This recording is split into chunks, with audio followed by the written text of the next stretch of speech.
శ్రీ గురుభ్యో నమః. గురు పౌర్ణమికి సప్తాహాలు పూర్తి చేసుకునే క్రమంలో ఈరోజు 2వ సప్తాహంలో 6వ రోజు పారాయణ చేసుకుందాం. ఓం సమర్థ సద్గురు శ్రీ సాయినాథాయ నమః. శ్రీ సాయిలీలామృతం అధ్యాయం 23 సమాధానమిచ్చే సమాధి. జీవన్ముక్తులు ప్రళయంలో కూడా నశించరని భగవద్గీత, యోగ వాసిష్టము చెబుతున్నాయి. ఇక పూర్ణ దత్తావతారమైన బాబాకు జీవులను ఉద్ధరించడమే అవతార కార్యం కనుక ఆయన లీల మహాసమాధికి ముందులాగానే నేడు కూడా కొనసాగుతోంది. అంతవరకు భక్తులతో ఆయనకు గల అనుబంధం అలానే కొనసాగుతుంది. కాకా మహాజనికి నవంబర్ 13, 1918 స్వప్నంలో సాయి కనిపించి, నేను సమాధి చెంది నెల అయింది, మాసిక పూజ చేయి అన్నారు. అతడు నిద్రలేచి చూస్తే ఆ మాట అక్షరాలా నిజమైంది. ఆ రోజు అతడు సాయిని పూజించి కాకా దీక్షిత్, ప్రధాన్, హేమత్ పంతులకు భోజనం పెట్టాడు. అలానే నాగేష్ అనే భక్తుడు సమాధి పక్క గదిలో నిద్రించేవాడు. అప్పుడప్పుడు అతనికి, తోటివారికి సమాధి నుండి రకరకాల సంగీతం వినిపిస్తుండేది. అంతటితో వారా గదిలో నిద్రించడం మానేశారు. కేకే ప్రధాన్కు అనేకసార్లు గురుస్థానంలో సాయి భౌతికంగా దర్శనమిచ్చారు. ఒకప్పుడు తాత్య తీవ్రమైన ఉబ్బసంతో బాధపడ్డాడు. వైద్యుడు మందిచ్చి దాన్ని అంజీర్ పండ్ల రసంతో తీసుకోమన్నాడు. అది ఆ పండ్లు దొరికే ఋతువు కాదు. ఒకరోజు ఆరతయ్యాక అతడు ఇంటికి వస్తూ, ఇప్పుడు బాబా నన్ను పట్టించుకోవడం లేదా, ఇప్పుడు ఆ పండ్లు దొరకవే, ఏం చేయాలి అనుకున్నాడు. ఆశ్చర్యం, తలుపు తెరిచేసరికి పూజలో బాబా పటం వద్ద అప్పుడే కోసిన అంజీరాలు 14 ఒక చైత్రమాసంలో దాసగణం సిరిడిలో 17 రోజులు హరికథ చెప్పాడు. ఒకరోజు బాబా పాదాల నుండి గంగా యమునా జలాలు వచ్చిన లీల విని కొందరు భక్తులు నమ్మలేదు. చిత్రం, నాటి నుండి కొన్ని రోజులు సమాధి పడమర అంచున నీరు సన్నని ధారలా కారింది. అది ఎక్కడి నుండి వస్తున్నదో ఎవరికీ తెలియలేదు. సాయి దేహంతో ఉన్నప్పుడు అతి చనువు వలన వారిని చాలినంత భక్తి శ్రద్ధలతో పూజించలేకపోయానని శ్యామ పరితపించాడు. ఆయన ప్రసాదించిన ఊదీ పొట్లం ప్రాణప్రదంగా పూజలో పెట్టుకున్నాడు. అతడు బొంబాయి వెళ్ళినప్పుడు ఒక రాత్రి బాబా కలలో కనిపించి, నేనిచ్చిన ఊదీ పొట్లం రోడ్డు పక్కన చెత్తకుండీలో ఉన్నది, త్వరగా వెళ్ళు అని హెచ్చరించారు. శ్యామ ఇల్లు చేరి చూస్తే పూజలో ఆ పొట్లం లేదు. ఇల్లు సర్దడంతో దాన్నినెవరో తీశారు. ఇంటి పక్కనున్న చెత్తకుండీలో చూస్తే పొట్లం దొరికింది. 1942 సంవత్సరం నుండి షిరిడి వచ్చే భక్తుల సంఖ్య పెరగజొచ్చింది. వారి కోసం వసతి గృహాలు నిర్మించడానికి గురుస్థానం దగ్గర భూమిని కొనదలిచారు. కానీ కేశవనారాయణ కులకర్ణి అది అమ్మనన్నాడు. వారు సాయికి మొరపెట్టుకోగా తరువాతి గురువారం రోజు రాత్రి కులకర్ణికి కలలో బాబా కనిపించి, నిజానికి ఆ భూమి నాది, అది నీవు సంస్థానానికి వెంటనే అమ్ము, నీకు 3 లాభం వస్తుంది అన్నారు. అతడు వెంటనే సంస్థానానికే అమ్మాడు. ఆ పైకంతో అతడు గ్రామంలో వేరొక స్థలం కొనాలని చూస్తే ఆ ఆసామి అమ్మనన్నాడు. ఆ ఆసామికి కలలో బాబా కనిపించి ఆ స్థలం అతనికి అమ్మమని చెప్పారు. ఆ వ్యవహారం వలన అతనికి 3 రెట్లు లాభం వచ్చింది. డాక్టర్ రుస్తుంజీ 1930వ సంవత్సరంలో నిమోనియా వచ్చి బొంబాయిలోని పార్సీ జనరల్ ఆసుపత్రిలో స్పృహ లేకుండా పడి ఉన్నాడు. ఆ మైకంలో అతనికి ఒక ఫకీరు కనిపించి, నేనెవరో తర్వాత నీకే తెలుస్తుంది అని ఒకసారి అతని మంచం చుట్టూ తిరిగి అదృశ్యులయ్యారు. తరువాత డాక్టర్లు అతనిని పరీక్షించి అతడు ఆరోగ్యంగా ఉండడం చూచి విస్తుపోయారు. తనను కాపాడిన ఫకీరెవరా అని అతడు ఆలోచిస్తూ ఉండేవాడు. ఒకసారి బస్సులో సాటి ప్రయాణికుని దగ్గర ఒక పుస్తకంలో బాబా పటం చూచాడు. తనను కాపాడినది ఆయనేనని గుర్తించి వారి చరిత్ర పారాయణ, పూజ ప్రారంభించాడు. అతనిని 1949లో సాయి సంస్థానం వారు షిరిడీలోని ఆసుపత్రిలో నియమించారు. ఒకప్పుడు అతని భార్యకు కళ్ళ జబ్బు వచ్చింది. ఆమె రోజూ సాయి సమాధికి ప్రదక్షిణం చేసి తనకు వ్యాధి తగ్గితే సాయిబాబా పల్లకీకి స్వయంగా గుడ్డ కుట్టి సమర్పిస్తానని మొక్కుకున్నది. డాక్టర్లు ఆ వ్యాధికి మందు లేదని నిర్ణయించినా ఆమె వ్యాధి 1 సంవత్సరంలోగా తగ్గిపోయింది. ఆమె తన మొక్కు చెల్లించుకున్నది. భయంకరమైన క్షయవ్యాధితో బాధపడుతున్న శివశంకర్ దీక్షిత్కు ఒక రాత్రి కలలో ఎవరో ముస్లిం మహాత్ముని పటం కనిపించింది. అతడు నమస్కరిస్తుండగా స్వప్నంలోనే ఒక ఫకీరు అతని నొసట ఊది పెట్టి త్వరలో రోగం తగ్గుతుందని చెప్పాడు. మొదట అతడు ఆ స్వప్నాన్ని పట్టించుకోలేదు. కానీ నాటి నుండి ఏ మందు లేకుండానే వ్యాధి తగ్గిపోయింది. ఆ సంగతి విని ఆ ఫకీరు సాయి అయి ఉండవచ్చని ఒక మిత్రుడు చెప్పాడు. 4 రోజుల తర్వాత పిల్లలు ఆడుకుంటూ ఒక కాగితం అతని ముందు పడేసి వెళ్లారు. అందులో సాయి సమాధి చిత్రము, దానిపైన ఒక సాయి పటము ఉన్నాయి. తనకు స్వప్న దర్శనమిచ్చింది వారేనని గుర్తించి అతడు షిరిడీ వెళ్ళాడు. కానీ అక్కడ సమాధి మీద చిత్రపటానికి బదులు పాలరాతి విగ్రహం ఉన్నది. భక్తులను విచారించగా 1956 వరకు అక్కడ చిత్రపటమే ఉండేదని, ఆ సంవత్సరమే విగ్రహం ప్రతిష్ఠించారని చెప్పి ఆ ఫోటోను చూపారు. చిత్తూరు జిల్లాలోని ఒక గ్రామంలో 1959లో మొహరం పండగ నాడు ముస్లింలందరూ చేరారు. మౌల్వీ కూడా సిద్ధమయ్యాడు. కానీ పీరు ఎత్తవలసిన భక్తుడు రాలేదు. అప్పుడు అక్కడున్న కె తిరువెంగళంను పీరు ఎత్తమన్నారు. అతని నడుముకు పీరు కొయ్య కట్టి ఆ గుడ్డతో అతని ముఖం కప్పారు. వెంటనే అతనికి బాహ్య స్మృతి తప్పింది. నాకు ఒక్కసారిగా మెరుపుల కాంతి కనిపించింది. ఎక్కడా చిన్న రాయి కానీ గడ్డిపోచా కానీ లేని బ్రహ్మాండమైన మైదానం అన్ని వైపులా కనిపించింది. చిన్నపిల్లవానిలా ఉన్న నా వైపు చేతులు చాపుతూ దూరంలో ఒక ముసలాయన కనిపించారు. ఇంతలో ఎవరో నన్ను కదిలించడంతో నాకు మెలకువ కలిగింది. అప్పటి నుండి భక్తి గీతాలు, భగవద్గీత విన్నా, వెంకటేశ్వరుని చూచినా శరీరమంతా వణికి కన్నీరు కారుతుంది. ఒకసారి సాయి పటం కొన్నాను. ఎందుకోగాని ఆ మూర్తి నాకెంతో పరిచయంగా ఉన్నది. ఒకరోజు రేడియోలో భక్తి గీతము, నామావళి వినేసరికి నాకు బాహ్య స్మృతి తప్పి అలనాడు పీరు ఎత్తినప్పటి దర్శనమే అయ్యింది. అప్పుడు నాకు దర్శనమిచ్చిన మహనీయుడు సాయిబాబా అని గుర్తించగలిగాను అని వ్రాస్తున్నాడు ఆ ధన్యజీవి. నెల్లూరులో డాక్టర్ రాజగోపాలాచారికి 1938లో ఒకరోజు కలలో ఒక ఫకీరు కనిపించారు. ఆయన మోకాళ్ల వరకు పుండ్లున్నాయి. మరో రోజు గోడకున్న పటాల మధ్యనున్న బాబా పటంపై వారి దృష్టి పడింది. అందులో బాబాకు మోకాళ్ల వరకు చదులు పట్టి ఉన్నాయి. సాయికి వారి పటానికి భేదం లేదని డాక్టర్ గుర్తించాడు. నాటి నుండి వారింట సాయి భజన, పూజ ప్రారంభించారు. కొంతకాలానికి నెల్లూరులో చక్కని సాయి మందిరం వెలిసింది. బీబీ దూబే 1957లో ప్రమాదకరమైన ఉదర రోగంతో చాలా కాలం బాధపడ్డాడు.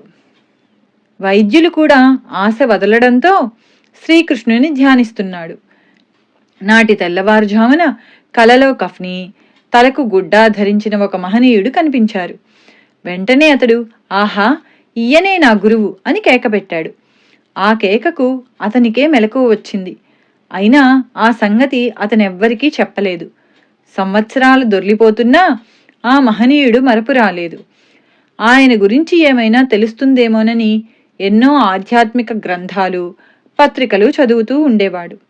అతనికి 1970లో హోషంగాబాద్ బదిలీ అయ్యింది. అతడక్కడ ఒక షాపులో ఆ మహనీయుని పటం చూచి విచారిస్తే ఆయన షిరిడీ సాయిబాబా అని మాత్రమే చెప్పగలిగారు. తర్వాత 1972లో ఉద్యోగరీత్యా పిపారియాకు వెళ్ళినప్పుడు అతని మిత్రుడు తన ఇంట్లో సాయపడం చూపి ఆయన లీలలు వివరించారు. తర్వాత అతడు 1973లో షిరిడీ వెళ్ళి అప్పటి నుండి సాయిని కొలుచుకుంటున్నాడు. శ్రీమతి సుశీలమ్మ గారికి చాలా కాలం బిడ్డలు లేకుంటే సాయిని పూజించుకోమని ఆమె అన్నగారు ఒక పటమిచ్చాడు. కొద్ది కాలానికి అబ్బాయి జన్మిస్తే సాయిబాబా అని పేరు పెట్టారు. ఒకసారి ఆమెకు తీవ్రంగా విరేచనాలై ఎన్ని మందులిచ్చినా తగ్గలేదు. ఆమె 21వ రోజు తెల్లవారుజామున బయటకు వెళ్ళలేక మంచం పక్కనే కూర్చుంది. సాయి గదిలో ప్రవేశించి, ఆ గూట్లో తాయెత్తుంచాను, కట్టుకో, బాధ తగ్గుతుంది, 3వ రోజు దాన్ని పారవి అని చెప్పి వెళ్ళిపోయారు. ఏ గూట్లో బాబా అని కేకలేస్తే అందరూ ఆమెకు భ్రమ కలిగింది అనుకున్నారు. కానీ గూట్లో చూస్తే తాయెత్తున్నది. అది కట్టగానే విరేచనాలు ఆగిపోయాయి. తర్వాత ఆమె భర్త పిళ్ళేగారు కొద్ది కాలానికి రిటైర్ అవుతారనగా వారి అబ్బాయి ఎంఎస్సి పాస్ అయి తుమ్మలగుంటలో బంధువులింట ఉండి ఉద్యోగ ప్రయత్నాలు చేశాడు. కొంతకాలానికి శ్రీ వెంకటేశ్వర విశ్వవిద్యాలయంలో ఇంటర్వ్యూ వచ్చింది. సిఫార్సు లేకుంటే వెళ్ళి ప్రయోజనం లేదని తెలిసినా తల్లి ప్రోద్బలం మీద హాజరయ్యాడు. ఆగస్టు 24, 1976న సుశీలమ్మకు సాయి స్వప్న దర్శనమిచ్చి, నీ బిడ్డ కాగితాలు తుమ్మలగుంట వచ్చాయి, తెప్పించుకొని ఉద్యోగంలో చేరమను అని 2-3 సార్లు చెప్పారు. తుమ్మలగుంట బంధువులు అప్పుడు కాళహస్తిలో ఉన్నారు. వాళ్లకు పిళ్ళే ఉత్తరం రాస్తే ఆ కాగితాలు తుమ్మలగుంట చేరాయని, వెంటనే అతడు ఉద్యోగంలో చేరాలని టెలిగ్రామ్ వచ్చింది. అతడు అలా చేయడంతో పిళ్ళే రిటైర్ అయ్యే ముందు ఆ కుటుంబానికి ఒక ఆధారం ఏర్పడింది. మరికొంతకాలానికి సుశీలమ్మ గారికి దృష్టి మందగించింది. ఆమె బాధపడుతుంటే శ్రీ సాయి స్వప్నంలో కనిపించి, కర్మానుభవం తప్పదు, ఈ జన్మలో అనుభవిస్తావో మరు జన్మలో అనుభవిస్తావో చెప్పు అన్నారు. ఆమె చెప్పే లోపలే మెలకువ వచ్చింది. తరువాత ఆమె వేరే బాధల్లో ఉన్నప్పుడు సాయి కలలో కనిపించి, శ్రీరామ రామ రామేతి రమే రామే మనోరమే అన్న శ్లోకం జపించమన్నారు. మార్చి 1978లో ఆమె కన్ను ఆపరేషన్ చేయించుకొని ఇంటికొచ్చాక రాత్రి మేడ మీద నిద్రపోతూ ఉంటే ఒక గబ్బిలం కన్ను పీకింది. మరురోజు డాక్టర్కు చూపిస్తే కన్ను రాదని చెప్పి ఇంటికి పొమ్మన్నారు. ఆమె బ్రతిమాలితే 4 రోజులు ఆసుపత్రిలో ఉంచారు. చివరి రోజు రాత్రి కలలో సాయి ఆమెకు కట్టు విప్పి తీర్థమిచ్చారు. పై శ్లోకమే చెప్పించి, ఇప్పుడు కనిపిస్తున్నదా అన్నారు. కనిపిస్తున్నది, కానీ ఈ కర్మ మరు జన్మలో అనుభవించాలన్నారే అని బాధపడింది. నీకు దృష్టి ఇచ్చినా ఇవ్వకున్నా గొడవేనే అని కేకలేసి, గుడ్డివారికి అన్నం పెట్టి చేతనైన సహాయం చెయ్యి, దేవునికి 10 టెంకాయలు కొట్టు, ఆ కర్మ తొలగుతుంది అన్నారు. తెల్లవారి కట్టు విప్పేసరికి ఆమెకు కళ్ళు కనిపిస్తున్నాయి. అది బాబా లీలే అన్నారు డాక్టర్లు. అంటే ఆమెకు సంతానము, ఆరోగ్యము, జీవనోపాధి, కర్మ నివృత్తి ప్రసాదించారు సాయి. పోలీస్ ఆఫీసర్గా రిటైర్ అయిన బి ఉమామహేశ్వరరావు గారికి 1960 నుంచి గుండె జబ్బు, తరచుగా గుండె నొప్పితో 2-3 రోజులు స్పృహతో లేకుండా ఉండేవారు. వైద్యులు ఆపరేషన్ చేయాలన్నారు గాని ఆయన ఇష్టపడలేదు. బంధువుల ప్రోద్బలంతో 1980లో షిరిడీ దర్శించి అక్కడొక చిత్రమైన అనుభూతి పొంది నాటి నుంచి సాయిని ప్రార్థిస్తున్నారు. సెప్టెంబర్ 1983లో ఆయన గుండె నొప్పితో స్పృహ కోల్పోయారు. నాడి 40కి పడిపోయింది. 3వ రోజు తెల్లవారుజామున 3 గంటలకు స్వప్నంలో ఒక ఫకీరు వారి నుదుట ఊది పెట్టి బాధ తగ్గుతుందని చెప్పారు. ఆయన వెంటనే భార్యను లేపి తన స్వప్నం చెప్పారు. ఆయన నొసట విభూది ఉన్నది. తరువాత ఆయనకు గుండె నొప్పి రాలేదు. నవంబర్ 16, 1983 రాత్రి ఆయన సాయిని ధ్యానిస్తుండగా ఆ పటం నుండి చిత్రమైన కాంతి వారి గుండె మీద పడి శరీరంలో కరెంటు ప్రవహించినట్లయింది. వారి ఎడమ రొమ్ము చుట్టూ వలయంలా చర్మం కాలినట్లు మచ్చ ఉన్నది. అప్పటి నుంచి ఆయన ఆరోగ్యంగా ఉన్నారు. నవంబర్ 28, 1984 ఆయనకు బాబా కలలో కనిపించి, రేపు నీకు గండమున్నది, బంధువులను పిలిపించుకో, నేనున్నాను, భయం లేదు అన్నారు. అందరూ ఉదయమే సిద్ధంగా ఉన్నారు. పొద్దునే ఆయన ధ్యానంలో కూర్చున్నప్పుడు పడిపోయారు. హాస్పిటల్కు తీసుకుపోతే ఆయన దక్కేది కష్టమన్నారు. వారి శ్రీమతి బాబాను ప్రార్థించాక ఆయన కోలుకొని అప్పటి నుండి సాయి సేవ చేస్తున్నారు. దశరథ రామయ్య ఇలా వ్రాశారు: 1981 సంవత్సరంలో ఒకనాటి రాత్రి మా ఇంటి ఎదుట రామమందిరంలో జరిగిన బాబా సత్సంగం నుండి మా అమ్మ ప్రసాదం తెచ్చి నాకిచ్చింది. నేనది తిని పడుకున్నాక బాబా కలలో కనిపించి తమకు గడ్డి సంపంగిమాల వేయమన్నారు. మరురోజు అది సమర్పించినప్పటి నుంచి ఆయన మమ్మల్ని కాపాడుతున్నారు. సుమారు 20 రోజులకు నాకు గుండె నొప్పి వచ్చి నా గదిలో పడుకున్నాను. కలలో ఒక ఆజానుబాహుని పాదం మాత్రం నా పైనుంచి దాటుకొని పోతున్నది. నేను దానిని తాకి దండం పెట్టుకున్నాను. నా పక్క మీదనున్న 3 తమలపాకులు, 2 వక్కలు తినమన్న ఆదేశం వినిపిస్తే తిన్నాను. తెల్లవారేసరికి గుండె నొప్పి తగ్గిపోయింది. మరొక నెలకు పొట్టవాపు, ఆయాసము వచ్చాయి. ఇంట్లో అందరూ అన్నాలు కూడా మాని నా మంచం చుట్టూ కూర్చున్నారు. నాకు కునుకు పట్టగానే కలలో శ్రీ సాయి దర్శనమిచ్చి ఆవాల సైజు మాత్ర ఒకటి నోట్లో వేశారు. తెల్లవారేసరికి ఆరోగ్యంగా ఉన్నాను. మరొకసారి ఇంజెక్షన్ వలన రియాక్షన్ వచ్చి నా వళ్ళంతా గొడ్డళ్లతో కొట్టినట్టు నొప్పి వచ్చింది. మళ్ళీ డాక్టర్ వద్దకు వెళ్ళలేక ఏడుస్తూ పడుకున్నాను. కునుకు పట్టగానే బాబా నా తల వద్ద కూర్చొని నా మాడుకు విభూది అద్దుతున్నారు. ఆ స్పర్శకు నాకు మెలకువ వచ్చింది. అప్పుడు రాత్రి 3 గంటలైంది. నాకు తలనొప్పి మచ్చుకు కూడా లేదు. తరువాత ఒకసారి బాబా స్వప్నంలో నాకో నామం చెప్పి దానిని జపించుకోమన్నారు. శ్రీమతి శేషారత్నం ఇలా వ్రాస్తున్నారు: బాబా మందిరంలో జరిగే అన్నదానాలకు వంట చేస్తూ ఉండడంతో చిన్ననాటి నా బాబా భక్తి మళ్లీ మేల్కొన్నది. ఒక గురువారం నాడు మాస్టర్ గారి వద్ద శ్రీ సాయి లీలామృతం తీసుకున్నాను. నాటి సాయంత్రం మగతగా పడుకున్నప్పుడు షిరిడీలోని మసీదు, సమాధుల దర్శనమైంది. సమాధిపై గాలిలో బాబా కూర్చొని కనిపించారు. ఆయన నా వైపు బెత్తం చూపి తమ ఎదుట బాసిపట్టు వేసుకొని తలపై చీర కొంగు కప్పుకొని కూర్చోమన్నారు.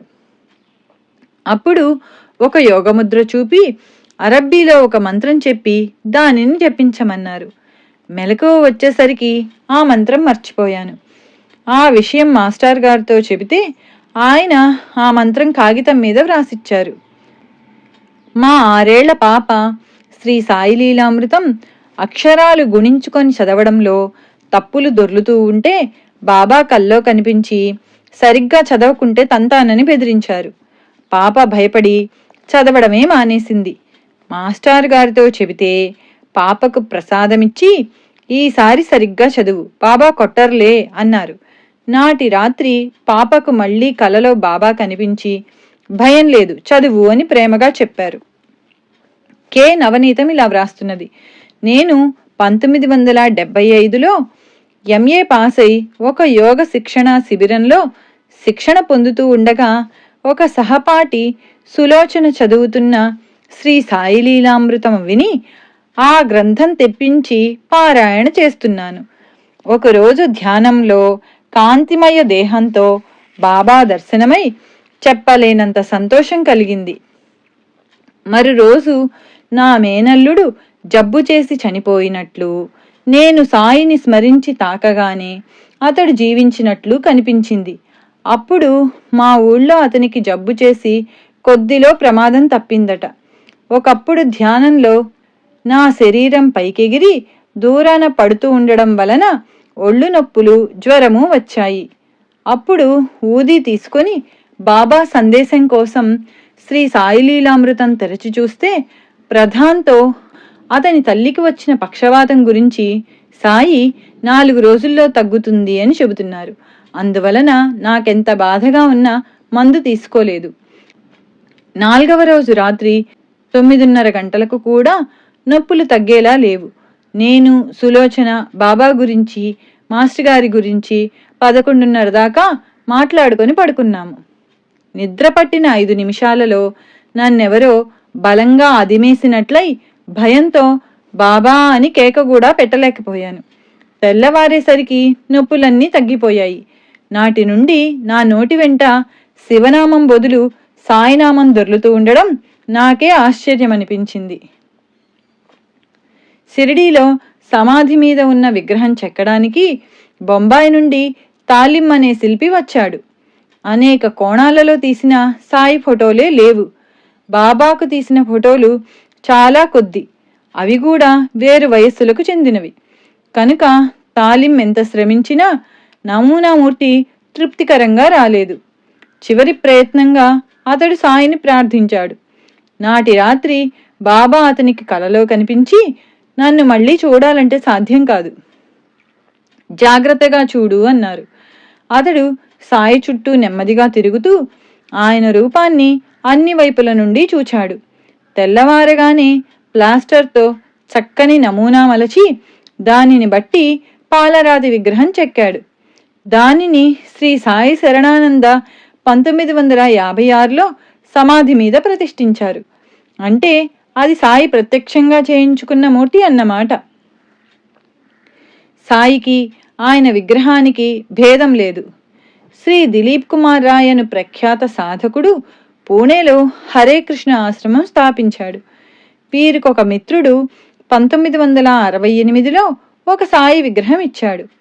ఆయన దానిని ఆశ్రమం బయట ఉంచారు. నాటి రాత్రి సాయి ఆయనకు కలలో కనిపించి, నేను చలిలో వణికిపోతున్నాను, వెచ్చగా లోపల ఉంచు అన్నారు. ఆయన వెంటనే నిద్రలేచి మర్నాడే ఆ విగ్రహాన్ని ఒక ప్రత్యేకమైన మందిరంలో స్థాపించారు. కొందరికి సాయి అశరీరవాణి ద్వారా తమ సాన్నిధ్యమిచ్చి ఆపదలను తొలగిస్తున్నారు. కీర్తిశేషులు వెంకట నారాయణరాజు మైసూరు సాయి మందిరంలో పూజారి. ఆయన సుమారు 17 సంవత్సరాల పాటు రోజూ ఉదయమే కొన్ని ఆలయాలు చిమ్మి ముగ్గులు వేసి పూజ చేసేవాడు. తర్వాత కోర్టు వద్ద దస్తావేజులు వ్రాసి రోజుకు 2 రూపాయలు సంపాదించేవాడు. ఒకరోజు అతడు ఈ కష్టజీవితాన్ని అంతమొందించాలని విషం దగ్గరుంచుకొని ఒక ఆలయంలో ధ్యానం చేసుకుంటున్నాడు. అప్పుడు నీ వలన ఎన్నో జరగాలి, చనిపోవద్దు అన్న మాటలు వినిపించాయి. వెంటనే రమణ మహర్షి శరీరంతో దర్శనమిచ్చి పై మాటలు అని అతని చేయి పట్టుకొని గేటు అవతల దించి వెళ్ళిపోయారు. అప్పటి నుండి రాజుగారు వారినే తన గురువని తలచాడు. ఆయనే మళ్ళీ ఒకరోజు దర్శనమిచ్చి, నీ గురువు నేను కాదు, షిరిడి సాయిబాబా అని చెప్పి అదృశ్యమయ్యారు. అప్పటి నుండి రాజుగారు సాయి భక్తుడయ్యాడు. శ్రీ సాయి తరచూ వారికి కనిపించి మాట్లాడేవారు. ఎన్నోసార్లు కాకి, కోతి, ఆవుల రూపాలలో వారి ఇంటికి వస్తే రాజుగారి భార్య గుర్తించక అదిలించేదట. తర్వాత బాబా అతనితో, నేను వస్తే అమ్మ అదిలించింది అనేవారు. రాజుగారు కొంతకాలం ఒక మార్వాడి వద్ద లెక్కలు వ్రాసేవారు.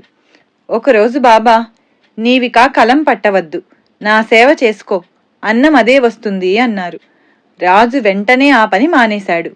ఒకరోజు వారింట్లో బియ్యం లేవు.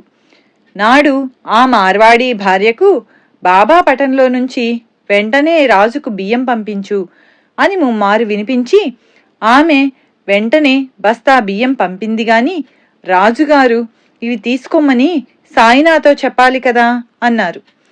బాబా తర్వాత అతన్ని అలానే ఆజ్ఞాపించారు. మరొక రోజు అతని భార్య బెంగుళూరు వెళ్లారు. ఇంట్లో తినడానికి ఏమీ లేదు. రాజుగారు సాయియే తనకన్ని ఏర్పాట్లు చేస్తున్నారు కదా అని తలచి దక్షిణ నుండి 10 రూపాయలు తీసుకోబోయారు. వెంటనే బాబా చెంప మీద కొట్టి, నా డబ్బు తీసుకుంటావట్రా అన్నారు. అతడు నివ్వెరబోయి వీధిలోకి వెళ్ళగానే అతని బాల్య స్నేహితుడు కనిపించి బలవంతంగా హోటల్లో భోజనం పెట్టించాడు. తర్వాత ఆ మిత్రుడు ఆ రోజు ఊళ్ళోనే లేడని తెలిసింది. రాజుగారు మైసూరు సాయిబాబా మందిరంలో చాలా కాలం సేవ చేసి ఇటీవలే పరమపదించారు. ఎఫ్ఎం బంగారా కొత్త ఢిల్లీ నుంచి ఇలా వ్రాశారు. పార్సీ సాంప్రదాయకురాలైన నా భార్య బాబాలను నమ్మదు. నేను మాత్రం నమ్ముతాను. 1956వ సంవత్సరంలో ఒక సాయిబాబా క్యాలెండరు మా ఇంట్లో ఉండేది. ఒకరోజు అనాలోచితంగా ఆయనకు నమస్కరించి ఆయన గురించి ఏమీ తెలియకుండానే అలా ఎలా చేశానని ఆశ్చర్యపోయాను. ఇల్లు సర్దుతుండగా నా భార్యకు ఆ గది నుండి, బిడ్డ నాకు మాల వేయి, మేలు జరుగుతుంది అని వినిపించిందట. ఆమె వెంటనే ఆ క్యాలెండర్కు మాల వేసింది. అప్పటి నుండి దానిని పూజిస్తున్నాము. అప్పట్లో మేము ఆర్థిక ఇబ్బందుల్లో ఉన్నాము. ఆమె మా కుటుంబ శ్రేయస్సు కోసము మాకు బాబు పుట్టాలని సాయిని ప్రార్థించింది. ఏడాదిలోగా మాకు బాబు పుట్టాడు. నా జీతం కూడా పెరిగి మంచి బ్యాంక్ ఆఫీసర్గా పేరొచ్చింది. అలా మేము కోరుకున్నదల్లా జరిగేది. అవసరంలో ఆయన సందేశం కూడా అందేది. కానీ ఇవన్నీ మా భ్రాంతులేమో అనుకునేవాళ్ళం. ఒకరోజు నేను ఇన్స్పెక్షన్ కోసం వెళ్తుంటే సాయంత్రానికి తిరిగి రావాలని నా భార్య పట్టుబట్టింది. కానీ బాబా దగ్గర నాకు, నీవీరోజు తిరిగి రాలేవు అని వినిపించింది. దారిలో ఒక చోట రైలు గేటు వేస్తే ఆగాము. పక్క బస్సులోని పెద్ద మనిషి మా డ్రైవర్తో మాట్లాడి మా కారులో కూర్చున్నాడు. నాకు కోపం వచ్చింది, కానీ అతనిని బాబా పంపారని సర్దుకున్నాను. తర్వాత ఒక ఘాట్ రోడ్డు మలుపులో కారు బ్రేకులు విరిగిపోయాయి. కారు వేగంతో పల్లానికి దిగుతోంది. ఎడమవైపు పెద్ద లోయ ఉన్నది. డ్రైవరు కారును కుడివైపు కొండకు మోటింపజూచినప్పుడల్లా ఏదో ఒకటి ఎదురొచ్చి కొద్దిలో ప్రమాదం తప్పుతోంది. బాబా మాటలు జ్ఞాపకం వచ్చి నాకు మరణం తప్పదనిపించింది. నా హస్తరేఖలు అలానే సూచిస్తున్నాయి. నేను భయంతో, సాయి, నా కుటుంబం కోసమైనా నన్ను రక్షించు అని ప్రార్థించాను. వెంటనే టైరు బ్రద్దలై కారు ఆగింది. డ్రైవరు టైరు మార్చి బయలుదేరాక మర్నాడే ఇల్లు చేరగలిగాను. బాబా మాటే నిజమైంది. పార్సీ మతస్థుడు మాణిక్ షా బాబాకు సమర్పించకుండా ఏమీ తినేవాడు కాదు. అయినా చాలా కాలం షిరిడీ వెళ్ళలేకపోయాడు. ఒకసారి నాగపూర్ వెళ్తూ మధ్యాహ్నం మన్మాడ్ స్టేషన్లో నిద్రలేవగానే ఒక అస్పష్టమైన మానవాకారం, నీవు మన్మాడ్లో దిగిపో అని చెప్పి అదృశ్యమైంది. వెంటనే అతడు దిగిపోయాడు. షిరిడీ దర్శించి వచ్చేసరికి నాటి మధ్యాహ్నం అతడు దిగిన రైలుకు ఆ స్టేషన్ దాటగానే పెద్ద ప్రమాదమై ఎందరో మరణించారని తెలిసింది. అలానే సంతోష్ వ్యాస్ అక్టోబర్ 1980లో షిరిడీ వెళ్తూ రైలులో ఇంజన్ నుండి 3వ బోగీలో కూర్చున్నాడు. దారిలో ఇటార్సీలో అతని హృదయంలో వెంటనే దిగి చివరి పెట్టెలో ఎక్కు అని వినిపించింది. రైలు కదిలినా అతడు త్వరగా దిగి చివరి పెట్టెలో ఎక్కాడు. మరి 2 నిమిషాలలో ఆ రైలు ఒక గూడ్సును ఢీకొని 3వ బోగీలోని వారు ఎందరో చనిపోయారు. డిఎల్ కాంతారావు గారు కొమరువాలు గ్రామంలో రెవెన్యూ ఇన్స్పెక్టర్గా పనిచేస్తున్న రోజులవి. ఆ దగ్గరలో ఎక్కడా వైద్య వసతి లేదు. ఒకరోజు వారి భార్యకు ప్రసవమయ్యాక బయటపడవలసిన మావి చాలాసేపు పడిపోలేదు. గంటలోగా అది పడిపోకుంటే తల్లి ప్రాణానికి ప్రమాదం. ఆమెకు స్పృహ తప్పింది. ఆయన పూజగదిలోకి వెళ్ళి సాయిని ప్రార్థిస్తుండగా బయట సుబ్బమ్మ వచ్చింది అన్న మాటలు వినిపించాయి. ఆమె ఒక నర్సు. ఆమె వెంటనే లోపలికి వెళ్లి ఆ బాలింతరాలి పొట్ట నొక్కగానే మావి పడిపోయి ప్రమాదం తప్పింది. ఆమె పక్కన పడి ఉన్న బిడ్డను పొర్లించగానే కెవ్వున ఏడ్చాడు. తర్వాత తెలిసింది, సుబ్బమ్మ ఆ గ్రామస్తురాలే, విజయవాడలో నర్సుగా పనిచేస్తోంది. ఆ రోజు ఎందుకో ఆకస్మిక ప్రేరణ కలిగి సెలవు కూడా పెట్టకుండా వచ్చింది. వెంటనే వెళ్ళిపోవాలనుకున్నది. కాని ఆమె ఇల్లు చేరగానే ఈ సంగతి తెలిసి అక్కడికొచ్చింది. సాయి అనుగ్రహం ఎవరి ద్వారానైనా మనకు చేరగలదు. మహాసమాధి తర్వాత కూడా సాయి పలుకుతున్నా అది ఆయన శరీరంతో ఉన్నదానితో సమానంగా కాదు అనుకుంటాము. దాసగణతో కలిసి 1924లో శ్రీరామనవమికి షిరిడీ వెళ్లి తిరిగి వస్తున్నారు రామచంద్ర పాఠేవర్, అతని భార్య.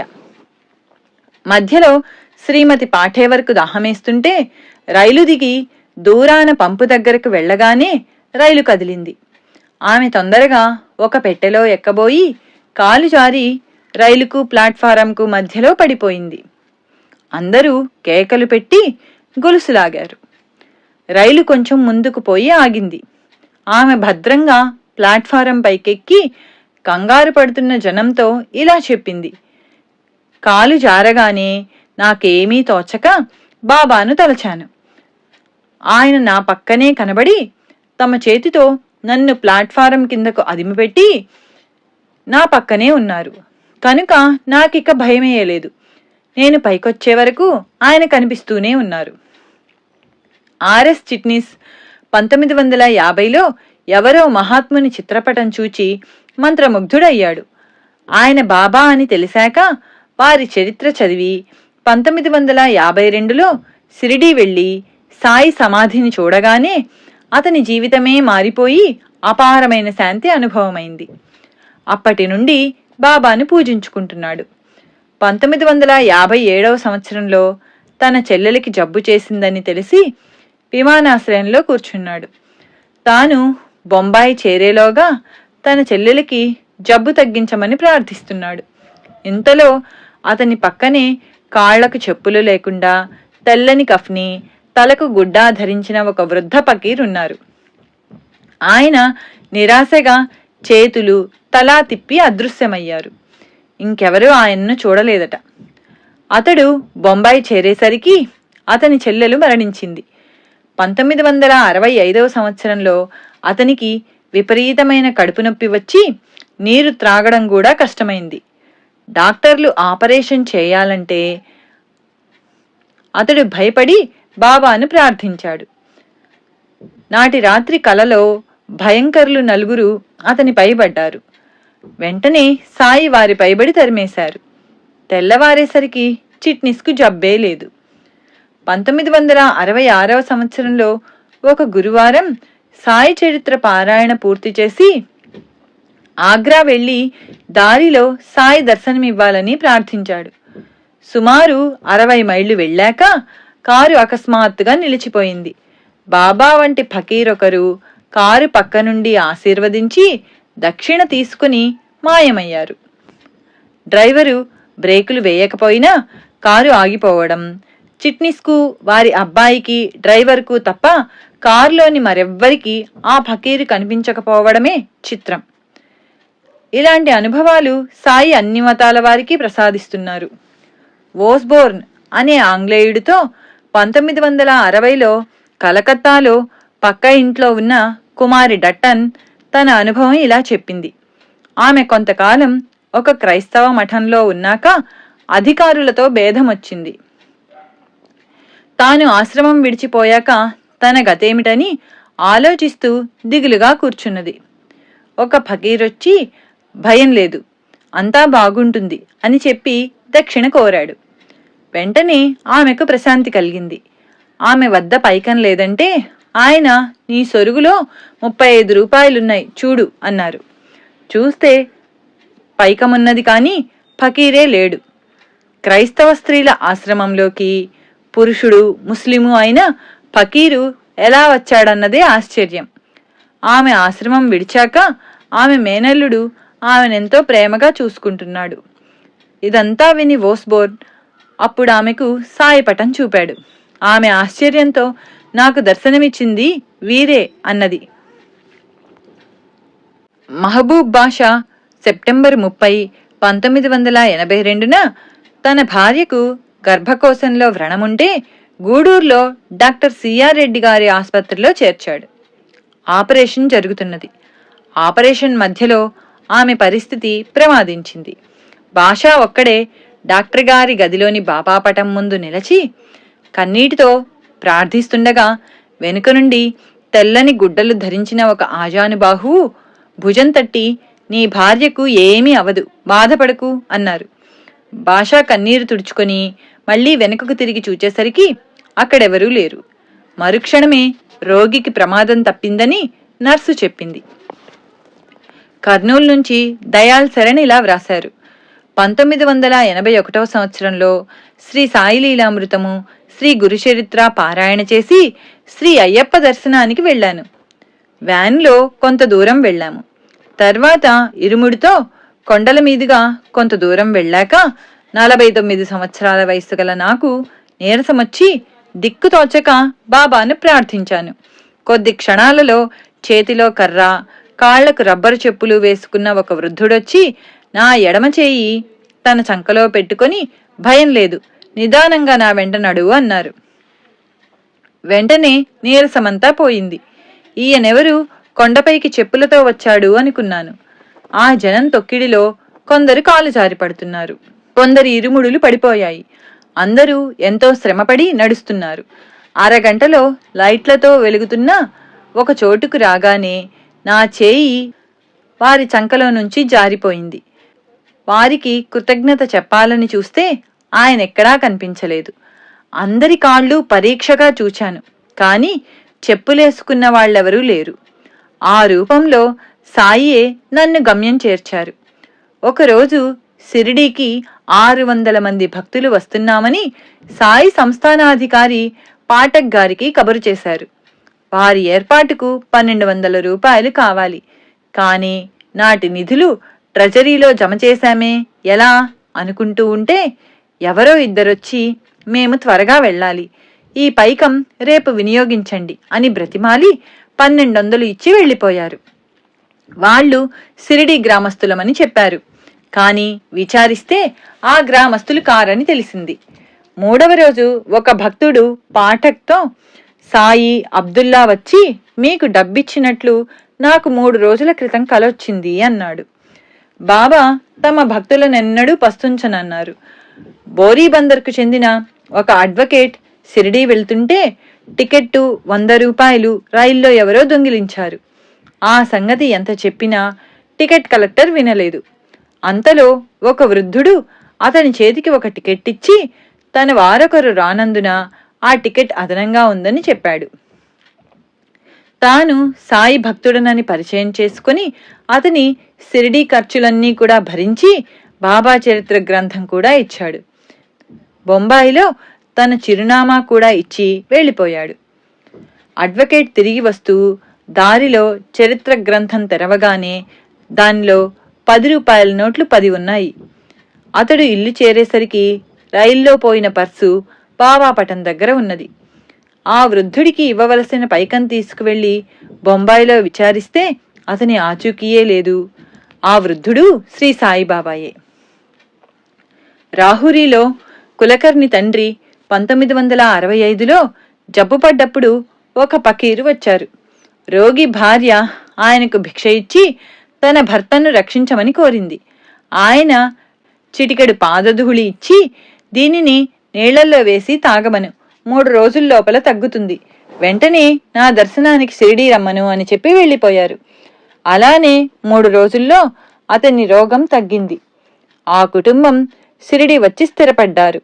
1976వ సంవత్సరంలో కులకర్ణికి జబ్బు చేసింది. ఒకనాటి రాత్రి అతనికి మెలకువ వచ్చేసరికి బాబా అతని పక్కనే కనిపించారు. అప్పుడు తలుపులు వేసే ఉన్నాయి. ఇంట్లో దొంగ దూరాడని అతను కేకలేసేసరికి బాబా నవ్వి ఆశీర్వదించి మాయమయ్యారు. తెల్లవారేసరికి అతని జబ్బు తగ్గిపోయింది. ఒక పేద వితంతువు 1956లో పోలియో వచ్చిన తన కొడుకును షిరిడీ తీసుకొచ్చింది. అతన్ని కూలివాని భుజం మీద కూర్చోబెట్టి సమాధికి ప్రదక్షిణం చేయిస్తోంది. అది సిగ్గనిపించి అతడొకరోజు తన బదులు తల్లినే ప్రదక్షిణ చేయమని చెప్పి ఒంటరిగా గదిలో కూర్చున్నాడు. అకస్మాత్తుగా ఒక సాధువు అతని ఎదుట కనిపించి బలవంతంగా అతనిని లేవదీసి సమాధి వద్దకు తీసుకువెళ్ళాడు. అక్కడ అతన్నొక స్తంభం పట్టుకో నించోమని చెప్పి ఆయన మాయమయ్యాడు. తర్వాత కొడుకు తనతో కూడా నడవడం చూచాక గాని తల్లి అతని మాట నమ్మలేదు. బొంబాయిలో ఉద్యోగం చేస్తున్న కరుణాకర్ ఉబ్బసంబాధ భరించలేక ఉద్యోగం మాని షిరిడీ చేరి అక్కడ చావడిలో సేవ చేస్తున్నాడు. ఒక రాత్రి అతడు తీవ్రమైన జ్వరము, దగ్గుతో బాధపడుతున్నాడు. కొద్ది కునుకు పట్టగానే కలలో సాయి కనిపించి ధునిలో కొబ్బరికాయ, అగరవత్తులు, కర్పూరము సమర్పించు అన్నారు. అతడు మరో రోజు ధుని పూజ చేశాక పగలు బాధలు తగ్గి రాత్రి మాత్రం రాసాగాయి. అతడు ఒంటిపూట భోంచేస్తూ పగలంతా పనిచేసేవాడు. ఆ రోజుల్లో శివనేశన్ స్వామి మధ్యాహ్న భోజనమయ్యాక ద్వారకామాయిలోని రథశాలలో పడుకునేవారు. ఒకరోజు సాయంత్రం 4 గంటలకు కరుణాకర్ ఆయన వద్దకొచ్చి, నాకు మీరేమైనా తినడానికి ఇచ్చారా అన్నాడు. లేదన్నారు స్వామి. అతను ఆశ్చర్యపోయి, అదేమిటి, మీరు నాకు ఈ వేరిచ్చి దీన్ని నోట్లో ఉంచుకుంటే నా బాధ తగ్గుతుందని చెప్పారు కదా అని ఒక వేరు చూపాడు. ఇద్దరూ ఆశ్చర్యపోయి అది సాయి లీలే అని గుర్తించారు. దానితోనే అతని ఆరోగ్యం బాగుపడింది. అతడు షిరిడీ విడిచి వెళ్తే వ్యాధి మళ్లీ వచ్చి తిరిగి షిరిడీ రాగానే తగ్గేది. అందుకే అతడు షిరిడీలో ఉండిపోయాడు. జేవి రమణమూర్తి ఇలా వ్రాశారు, స్వతహాగా నేనెంతో కోపిష్టిని, ఎన్నో అపరాధాలు చేశాను. శ్రీ సాయి లీలామృతం ఒకసారి చదివాక నాకు కోపం తగ్గిపోయింది. కొంతకాలానికి నేను శుష్కిస్తూ ఉంటే డాక్టర్లు పరీక్ష చేసి క్యాన్సర్ అన్నారు. నేను చికిత్సకు మద్రాసు వెళ్లాలని 3,000 రూపాయలు సిద్ధం చేసుకుని జూన్ 25 సాయంత్రం శ్రీ సాయి లీలామృతం పారాయణ చేస్తుండగా ఒక వృద్ధ బ్రాహ్మణుడు విఠల్నామం ముద్రించిన శాలువ కప్పుకొని వచ్చాడు. మొదట కొద్దిసేపు నా వద్దనున్న గ్రంథాలు తిరగేసి, బాగుంది, నాకు 20 రూపాయలు కావాలి అన్నారు. నా దగ్గర డబ్బు లేదంటే, మద్రాసు వెళ్తున్నావు కదా, వెళ్ళు, నీకేమీ ఉండదు అని వెళ్ళిపోయారు. ఇంతలో నా భార్య వచ్చి ఆ రూపంలో బాబాయే వచ్చారనగానే నాకు దుఃఖం ఆగలేదు. మరో రోజు గురువారం భరద్వాజ గారిని అడిగితే బాబాకు అగరొత్తి పెట్టి క్షమాపణ చెప్పుకోమన్నారు. అలానే చేశాను. నాటి సాయంత్రం సత్సంగం నుండి ఇంటికి వెళ్లేలోగానే ఆ స్వామి వచ్చి 20 రూపాయలు తీసుకెళ్లారట. తర్వాత నన్ను మద్రాసులో పరీక్ష చేసి నా వ్యాధి క్యాన్సర్ కాదని తేల్చారు. ఎస్ బాబువలి ఇలా వ్రాశాడు, బిఏ చదివిన నేను నాస్తికుడిగా దేశదిమ్మరిగా తిరిగేవాణ్ణి. 1985 సంవత్సరంలో నా వివాహమై ఒంగోలు వస్తుంటే నా సోదరికి జ్వరం వచ్చింది. ఒక స్టేషన్లో ఒక సాధువు వచ్చి సాయిని స్మరించి విభూతి ఇస్తే గంటలో ఆమెకు జ్వరం తగ్గింది. అప్పటి నుండి నాకు విశ్వాసం కలిగి శ్రీ గురుచరిత్ర, శ్రీ సాయి లీలామృతం పారాయణ చేస్తున్నాను. ఆ క్రిందటి సంవత్సరం నా తల్లిదండ్రులు పారాయణ చేస్తుంటే ఒక సాధువు ఒంగోలులో మా ఇంటికి వచ్చి నాకు త్వరలో వివాహం అవుతుందని, తాము నవంబర్ 1985లో వస్తామని చెప్పారు. ఆలోపలే నాకు పాప పుట్టింది. తర్వాత ఆ సాధువు మా ఎదురింటికి వచ్చి మా ఇంట్లో గులాబీ ఉన్నదని, అందువలన ఆ పురిటింటికి వెళ్ళనని చెప్పారట. పాప పుట్టిన 40వ రోజున భరద్వాజ మాస్టర్ గారి దగ్గరకు తీసుకువెళ్లి వారికి నచ్చిన పేరు పెట్టమంటే ఆయన పాపకు గులాబీ అని పేరు పెట్టారు. ఒకరోజు శ్రీమతి పి. అరుంధతి పైలానులో వారి ఇంటి గడపలో పడుకున్నారు. ఇంటి పూజ గదిలోంచి బాబా వచ్చి, మంచం అడ్డం తీయి, అక్కడ అబ్బాయి ఆపదలో ఉన్నాడు అన్నారు. ఆమె మంచం తీయగానే ఆయన బయటకు వెళ్ళి మరలా వచ్చి, అదృష్టం, నీవు మంచం తీయడం ఆలస్యమైంది కనుక నేనొక చెట్టు అడ్డమేశాను, దానికి కొట్టుకొని జీపు ఆగింది అని పూజ గదిలోకి వెళ్ళిపోయారు. కొద్దిసేపట్లో కబురొచ్చింది. వారి అబ్బాయి నాగార్జున సాగర్లో జూనియర్ ఇంజనీర్. సరిగ్గా ఆ రోజు అదే సమయానికి అతడెక్కిన జీపు ఒక లోయను సమీపిస్తూ ఉండగా బ్రేకులు పనిచేయలేదు. కొద్ది అడుగులలో జీపు ఒక లోయలో పడుతుందనగా చిత్రంగా ఒక చెట్టుకు కొట్టుకొని ఆగిపోయింది. ఎవరికీ ఎట్టి ప్రమాదమూ జరగలేదు. ఇంట్లో పటముంటే సాయి ఉన్నట్లే. గుజరాత్లో చూనీలాల్ ఆసారాం భగత్ అనే గొప్ప సాయి భక్తుడు ఉండేవాడు. అతడు మొదట శ్రీ ఉపాసనీ బాబా గారి దగ్గర ఉపదేశము, తర్వాత శ్రీ ధునీవాలే దాదాగారి అనుగ్రహము కూడా పొందాడు. అటు తర్వాత అతడు ఒకరోజు కరాచీలో సముద్ర తీరాన నడుస్తున్నాడు. హఠాత్తుగా శ్రీ సాయిబాబా అతనికి ప్రత్యక్షమై అతన్ని సముద్రంలోకి నడవమన్నారు. వెంటనే అతడు సముద్రంలోకి నడిచాడు. అతడి తల మునిగిన క్షణంలోనే అతన్ని నీరు విసురుగా ఒడ్డున పడేసింది. కాని అప్పటికే అతడు బాహ్యస్మృతి కోల్పోయి చాలాసేపటి వరకు స్పృహలోకి రాలేదు. అతడు తిరిగి ఇల్లు చేరాడు. తర్వాత ఒక బక్రీద్ పండగ నాడు అతనికి మసీదుకు వెళ్లి నమాజు చేయాలనిపించింది. అతడు ధోవతి టోపీ పెట్టుకొని నమాజుకు వెడితే ముస్లింలు దండిస్తారని బంధువులు హెచ్చరించినా అతడు అలాగే వెళ్ళాడు. అక్కడ అతనికెవరూ అడ్డు చెప్పలేదు. అతడు నమాజు పూర్తి చేసుకుని బయటికి రాగానే మరలా సాయిబాబా అతనికి భౌతికంగా దర్శనమిచ్చి భుజం తట్టి, భేష్, చాలా మంచి పని చేశావు, ఇప్పుడు నగ్నంగా ఇంటికి పో అన్నారు. అతడు నివ్వెరపోయాడు. అది ఇస్లాంకు విరుద్ధం కనుక అలా చేస్తే అచ్చటి ముస్లింలతో తగవు కొని తెచ్చుకోవడమే అవుతుంది. కానీ సద్గురు ఆజ్ఞ మేరడమంటే జీవితాంతము కష్టించి సాధన చేశాక అంతిమ పరీక్షలో విఫలుడవటమే. వంటంతా చేసుకుని అన్నం తినలేకపోయినట్లే. అట్టి అవకాశం ఇక రాదు. వెంటనే అతడు ఒక స్నేహితునికి సాయి ఆజ్ఞ తెలిపి తాను విడిచిన వస్త్రాలు భద్రంగా ఇల్లు చేర్చమని చెప్పి వెంటనే తన వస్త్రాలు విడిచాడు. అలా చేయగానే అతనికి ఆనంద పారవస్యం కలిగి పెద్దగా కేకపెట్టి జనంతో కిక్కిరిసిన కరాచీ వీధుల వెంట సుమారు 6-7 మైళ్ళు పట్టపగటి సమయంలో పరిగెత్తాడు. అంతకు మించి అతనికి ఇంకేమీ తెలియలేదు. ఒక చోట మాత్రం ఒక బ్రిటిష్ పోలీస్ ఇన్స్పెక్టర్ అతన్ని అడ్డగించబోయాడు. చూనీలాల్ పెద్దగా సాయిబాబా ఈద్ ముబారక్ అని కేకవేయడంతో ఆ పోలీసు అధికారి కూడా వైదొలగి ఈద్ ముబారక్ చెప్పాడు. తర్వాత కొద్ది కాలంలోనే అతనికి ఆధ్యాత్మిక వికాసం కలిగింది. శ్రీ సాయిబాబా ఆయన ఎదుట సాక్షాత్కరించి ఎన్నెన్నో యోగ సాధనలు నేర్పారు. ఎన్నో అద్భుతమైన అనుభవాలు ప్రసాదించారు. చిట్ట చివరకు శ్రీరామనవమి మార్చి 29, 1939న వారణాసిలో అతనికి అద్వైతానుభవం కూడా ప్రసాదించారు. అటు తర్వాత ఆయన శ్రీ మోటా మహారాజ్ అను పేర పరిపూర్ణుడైన సిద్ధపురుషుడిగా పేరు పొందారు.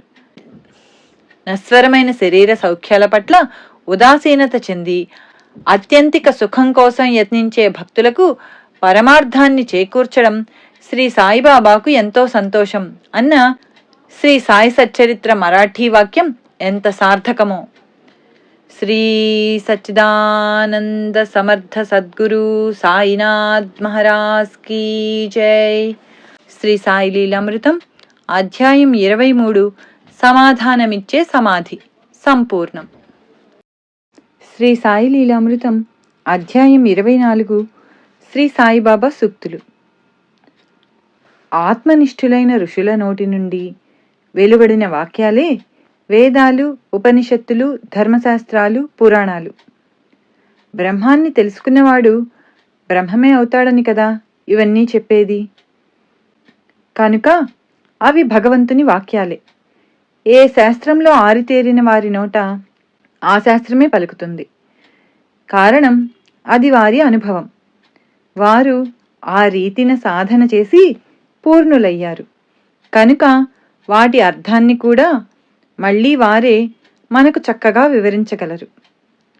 రోగికి వైద్య గ్రంథం కంటే ఆరితేరిన వైద్యుడే మేలు చేయగలిగినట్లు శాస్త్రవాక్యం కంటే కూడా మహనీయుల వాక్యమే ఎక్కువ ప్రమాణం.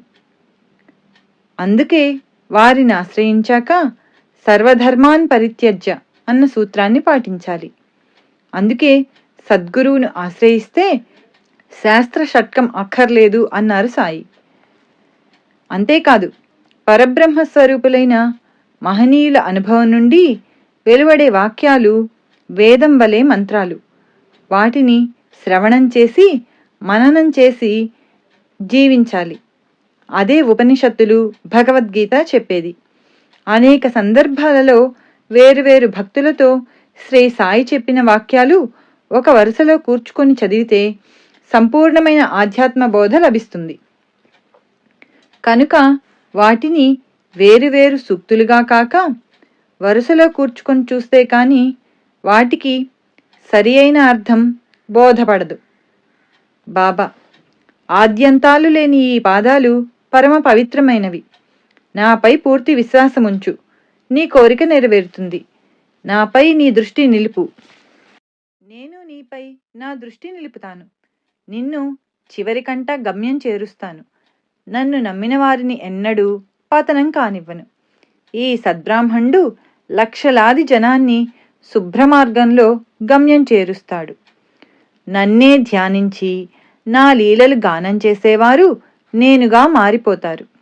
వారి కర్మ నశిస్తుంది. నేనెప్పుడూ వారి చెంతనే ఉంటాను. నా సమాధి నన్ను ఆశ్రయించిన వారితో మాట్లాడుతుంది, వారి వెంటనే తిరుగుతుంది. నా సమాధి నుంచి కూడా నేను నా కర్తవ్యం నిర్వర్తిస్తాను. నా నామం పలుకుతుంది, నా మట్టి సమాధానం చెబుతుంది. అలా చేస్తే నీవు వేల మైళ్ళ దూరాన ఉన్న చివరి క్షణంలో నా చెంత చేర్చుకుంటాను. నేను ఎందరినో కాపాడడానికి వేల క్రోసులు వెళ్ళాలి. ఈ నా దేహం ఎవరి సేవకుడు కాదు, అది అల్లాకు మాత్రమే బానిస. బాబాని ఎలా ధ్యానించాలి? నేను భగవంతుని బానిసను. భగవంతుడే యజమాని. బ్రహ్మ నా తండ్రి, మాయ నా తల్లి. వారి ఐక్యం వల్లనే నాకీ దేహం వచ్చింది. నేనే దైవం. నేనే షిరిడీలోనూ ఎల్లడలా ఉన్నాను. సర్వజగత్తు నాలోనే ఉన్నది. నీవు చూసేదంతా కలిసి నేను. సాయి షిరిడీలోనే ఉన్నారనుకునేవారు నన్నసలు చూడనట్లే. అన్నీ నావే. నేనే అన్నీ అందరికీ ఇచ్చేది. నా ఆజ్ఞ లేక ఆకైనా కదలదు. నేను అందరినీ సమానంగానే చూస్తాను. నాకెవ్వరి మీద కోపం రాదు. తల్లికి ఎప్పుడైనా బిడ్డపై నిజంగా కోపం వస్తుందా? సముద్రం ఎన్నడైనా నదులను తిప్పివేస్తుందా? జగత్తు సంసారము. ఈ ప్రపంచం చాలా వింతైనది. అందరూ నా ప్రజలే. నేను అందరినీ సమానంగానే చూస్తాను. కానీ ఈ ప్రపంచం మన మధ్య నీవు నేను అనే భేదమనే అడ్డుగోడ నిలుపుతుంది. అందుకే 10 మంది ఒక చోట చేరితే ఏదో ఒక గొడవ రేగుతుంది. వారిలో కొందరు దొంగలవుతారు. వారికి నేను చేయగలిగినది ఏమున్నది? రేపొకనాటికి చావబోయే వారు కూడా ఈరోజు ఇతరులను చంపాలని, అంటే నాశనం చేయాలని పన్నాగాలు చేస్తుంటారు. వారు నాకెంతో బాధను కలిగిస్తారు. తరించే మార్గం? నీవు ఈ భేదమనే గోడను కూలదొయ్యి. ఎవరికెవరు శత్రువులు? అంతా ఒక్కటే. సాధన: ఎవరైతే ఎప్పుడూ నన్నే చూస్తూ, నా గురించే వింటూ, ఎప్పుడూ సాయి సాయి అని స్మరిస్తూ నాయందే మనస్సు నిలుపుతారో వారు నిశ్చయంగా దైవాన్ని చేరుతారు. వారు ఇహపరాల గురించి భయపడనక్కరలేదు. నా భక్తుని ఇంట్లో అన్న వస్త్రాలలేమీ ఉండదు. నా బిడ్డలను ఎలా పస్తుండనిస్తాను? కానీ మీరు తల్లికి తగిన బిడ్డలు కండి. పుణ్యము జ్ఞానము అనే మీ భాండాగారాలను నింపుకోండి. నాకు అర్పించకుండా ఏమీ తినని వారికి నేను బానిసను. నా వాణ్ణి ఎన్నటికీ దూరం కానివ్వను. నన్ను నమ్మిన వారినెన్నడూ పతనం కానివ్వను. నాపై నీకు విశ్వాసముంటే సత్యాన్ని అంటిపెట్టుకో. నీ చెంత నుండి కాపాడుతాను. ఇచ్చిన మాట తప్పక నెరవేర్చు. నాపై విశ్వాసముంచి ఓరిమితో ఉండు. నీవెక్కడ ఉన్నా నీ వెంట నేనుంటాను. పని చేయి, దేవుని నామం ఉచ్చరించు, సద్గ్రంథాలు చదువు, పోటీలు, వంతులు, కీచులాటలు మానితే దేవుడు కాపాడుతాడు. నీవేమి చేసినా క్షుణ్ణంగా చెయ్యి, లేదా చేస్తానని ఒప్పుకోకు. ఎవరి సేవను ఉచితంగా తీసుకోవద్దు, ఉదారంగా ప్రతిఫలమివ్వు. ఇది మన నియమం కావాలి. నీ దగ్గరకు ఏ ప్రాణి వచ్చినా తోలెయ్యవద్దు, ఆదరించు. రుణానుబంధంపై నమ్మకముంచి గుర్తుంచుకో. ఆకలిగొన్న వారికి అన్నము, గుడ్డలు లేని వారికి గుడ్డలు ఇవ్వు. భగవంతుడు సంతోషిస్తాడు. నిన్నెవరైనా సరే ఏమైనా అడిగితే సాధ్యమైనంత వరకు ఇవ్వు, లేక ఇప్పించు. లేదు అనవద్దు. ఇచ్చేందుకు ఏమీ లేకపోతే మర్యాదగా చెప్పు. చులకన చేయడం, కోపగించుకోవడం తగదు. నీ దగ్గరున్నా ఇవ్వాలనిపించకపోతే లేదని అబద్ధం చెప్పవద్దు. ఇవ్వలేనని మర్యాదగా చెప్పు. ఇవ్వలేకపోతే దానికి కారణం చెప్పు. అయిష్టమే కారణమైతే అదే చెప్పు. ప్రాణులన్నిటి రూపాలలో నేనే సంచరిస్తూ ఉంటాను. ఎవరు ఎవరిపై కోపించినా, దూషించినా నాకు చాలా బాధ కలుగుతుంది. ఎవడు ధైర్యంగా నిందను, దూషణను సహిస్తాడో వాడు నాకెంతో ఇష్టుడు. నిన్నెవరైనా బాధించినా వాడితో పోట్లాడవద్దు.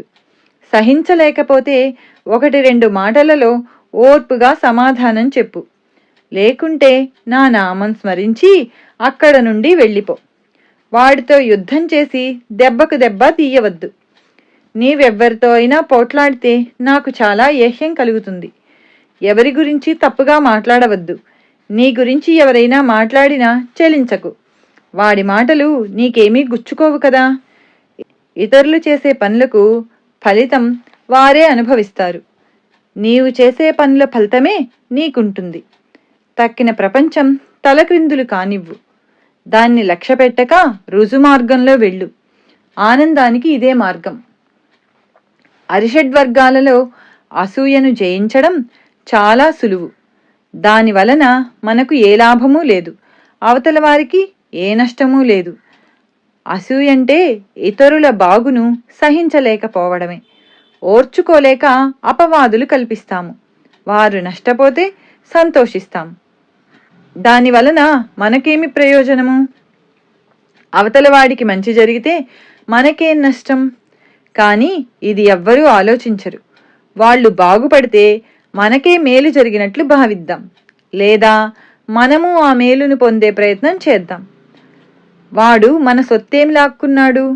వాడి కర్మననుసరించి ఫలితాన్ని వాడు పొందుతాడు. భగవంతుడికి చెడంటేనూ, చెడుకు భగవంతుడంటేనూ భయం. మంచి యొక్క ఫలితం గొప్పది, చెడుకు ఫలితం స్వల్పం. మన శరీరంలో ఒక హీనజాతి వాడున్నాడు. వాడిని పెళ్ళకొట్టాలి. అందుకోసం మన వాడాలోని వారందరినీ తెలుసుకోవాలి. ఎవ్వరితోనూ వాదించవద్దు. 10 మాటలకు 1 మాటతో సమాధానం ఇవ్వాలి. మనుష్యులు వారంతా ఒకరి నుంచి ఇంకొకరు వేరనుకుంటారు. కానీ అదే పొరపాటు. నేను నీలో ఉన్నాను, నీవు నాలో ఉన్నావు, ఇలా భావన చేస్తూ ఉండు. అదే అనుభవం అవుతుంది. అల్లాహ్ కానిది ఏదీ లేదు. ఆయన పేదల పాలిటి పెన్నిధి. దైవమిచ్చింది పోదు, మానవుడిచ్చింది నిలవదు. భోగి కంటే ఇది తెలిసిన యోగి ఎప్పుడూ మెరుగే. రాజై ఉండి కూడా బిచ్చగాని దుస్తులు ధరించేవాడే అంటే విరాగియే మంచివాడు. అంటే మనను భగవంతుడు ఎలా సృష్టించాడో అలానే తృప్తిగా ఉండాలి. అల్లాయే సర్వస్వం. అల్లా నామమే శాశ్వతం. స్వల్పంగా తిను, రుచులకు పోవద్దు. 1-2 వంటకాలతో తృప్తి చెందు. యాత్రకు, పబ్బానికి, పండుగకు అప్పు చేయవద్దు. నన్ను సరిగ్గా వినియోగిస్తే చక్కగా సేవ చేస్తాను అంటుంది ధనం. నన్ను సరిగ్గా వండితే నీకు బాగా ఉపయోగపడతాను అంటుంది అన్నం. అందుకే వైరాగ్యాన్ని అంటిపెట్టుకో. దైవాన్ని స్మరిస్తూ అహాన్ని చంపుకో. సన్యాసికి స్త్రీలు చాలా ప్రమాదం. కామాన్ని జయించని వాడెవడు దైవాన్ని చూడనైనా లేడు. అందుకే ఏమీ కోరక సర్వగతుడైన దైవం మీద మనస్సు నిలుపు. అదే ధ్యానం. అలా చేస్తే గమ్యం చేరుతావు. శాస్త్రాలు మంత్రాలు అబద్ధమెన్నటికీ కావు. వాటిని తప్పుగా అర్థం చేసుకొని అతిథి అంటే మానవుడేనని బ్రాహ్మణుడేనని అనుకుంటున్నావు. అందుకే నీకు అతిథులు దొరకడం లేదు. ఆకలితో వేళకు వచ్చిన ఏ ప్రాణి అయినా సరే, అది పక్షైనా పురుగైనా, అది అతిథే. ఆకలితో ఆహారం కోసం వచ్చేవన్నీ అతిథులే. కనుక కాకబలికి సమృద్ధిగా అన్నం ఇంటి బయట విడిచిరా. వేటిని పిలవవద్దు, తరమవద్దు. అలా చేస్తే లక్షల మంది అతిథులను సత్కరించినట్లవుతుంది. భూమి విత్తును ధరిస్తుంది, మేఘాలు వర్షిస్తాయి, సూర్యుడు తన రశ్మితో వాటిని మొలిపిస్తాడు. అయినా విత్తనాలు మొలిచినందుకు ఇవేవీ సంతోషించవు, మాడితే దుఃఖించవు. వాటి పని అవి చేసుకుపోతాయి. నీవు అలానే చెలించకూడదు. ఇక దుఃఖమెక్కడిది? దుఃఖం లేకపోవడమే ముక్తి. ఇవన్నీ ఆచరించగలగాలంటే మనం ఒకరిని ఆశ్రయించాలి. లేక మనకివన్నీ చేతనైతే ఇతరులకు మార్గం చూపాలి. అందుకోసం గురువును తెలుసుకోవాలి. లేకపోతే నీవెందుకొచ్చినట్లు? పిడకలేరుకోవడానికా? సద్గురువుకు పగ్గాలు అప్పగించాక చింతకు తావే లేదు. గురువునే ఎల్లప్పుడూ నమ్ముకో. అదే అసలైన సాధన. గురువే సర్వదేవతలును. సాధన చతుష్టయము, 6 శాస్త్రాలు అక్కర్లేదు. గురువు యొక్క కృపాదృష్టే శిష్యునికి అన్నపానీయాలు. అచంచలమైన విశ్వాసంతో నీ గురువునే అంటిపెట్టుకో. ఇతర గురువులు ఎంత గొప్పవారైనా, నీ గురువు ప్రతిభ ఎంత తక్కువదైనా సరే, నీ సద్గురువునైన నన్ను కేవలం ఆనందంగా ధ్యానించు. అది కష్టమైతే నా రూపాన్ని గురించే ఆలోచించు. మనస్సు ఆ ఒక్క రూపంలోనే నిలిచిపోతుంది. ధ్యానం చేసేవాడు ధ్యానములనే భేదం నశించి చైతన్య ఘనత లేక బ్రహ్మ సమరసత కలుగుతుంది. బాబా జీవిత విధానమే ముముక్షువులకు గురువులకు ఆదర్శప్రాయం. వారి జీవితమే ఒక ఉపదేశం, సూక్తి. వారి నిరహంకారానికి ఒక ఉదాహరణ. ప్రధానను భక్తుడు బాబా యొక్క తైలవర్ణ చిత్రాన్ని గీయించడానికి ఠాణే నుండి శ్యామారావు జైకర్ అనే ప్రఖ్యాత చిత్రకారుని తీసుకొచ్చి బాబా అనుమతి కోరాడు.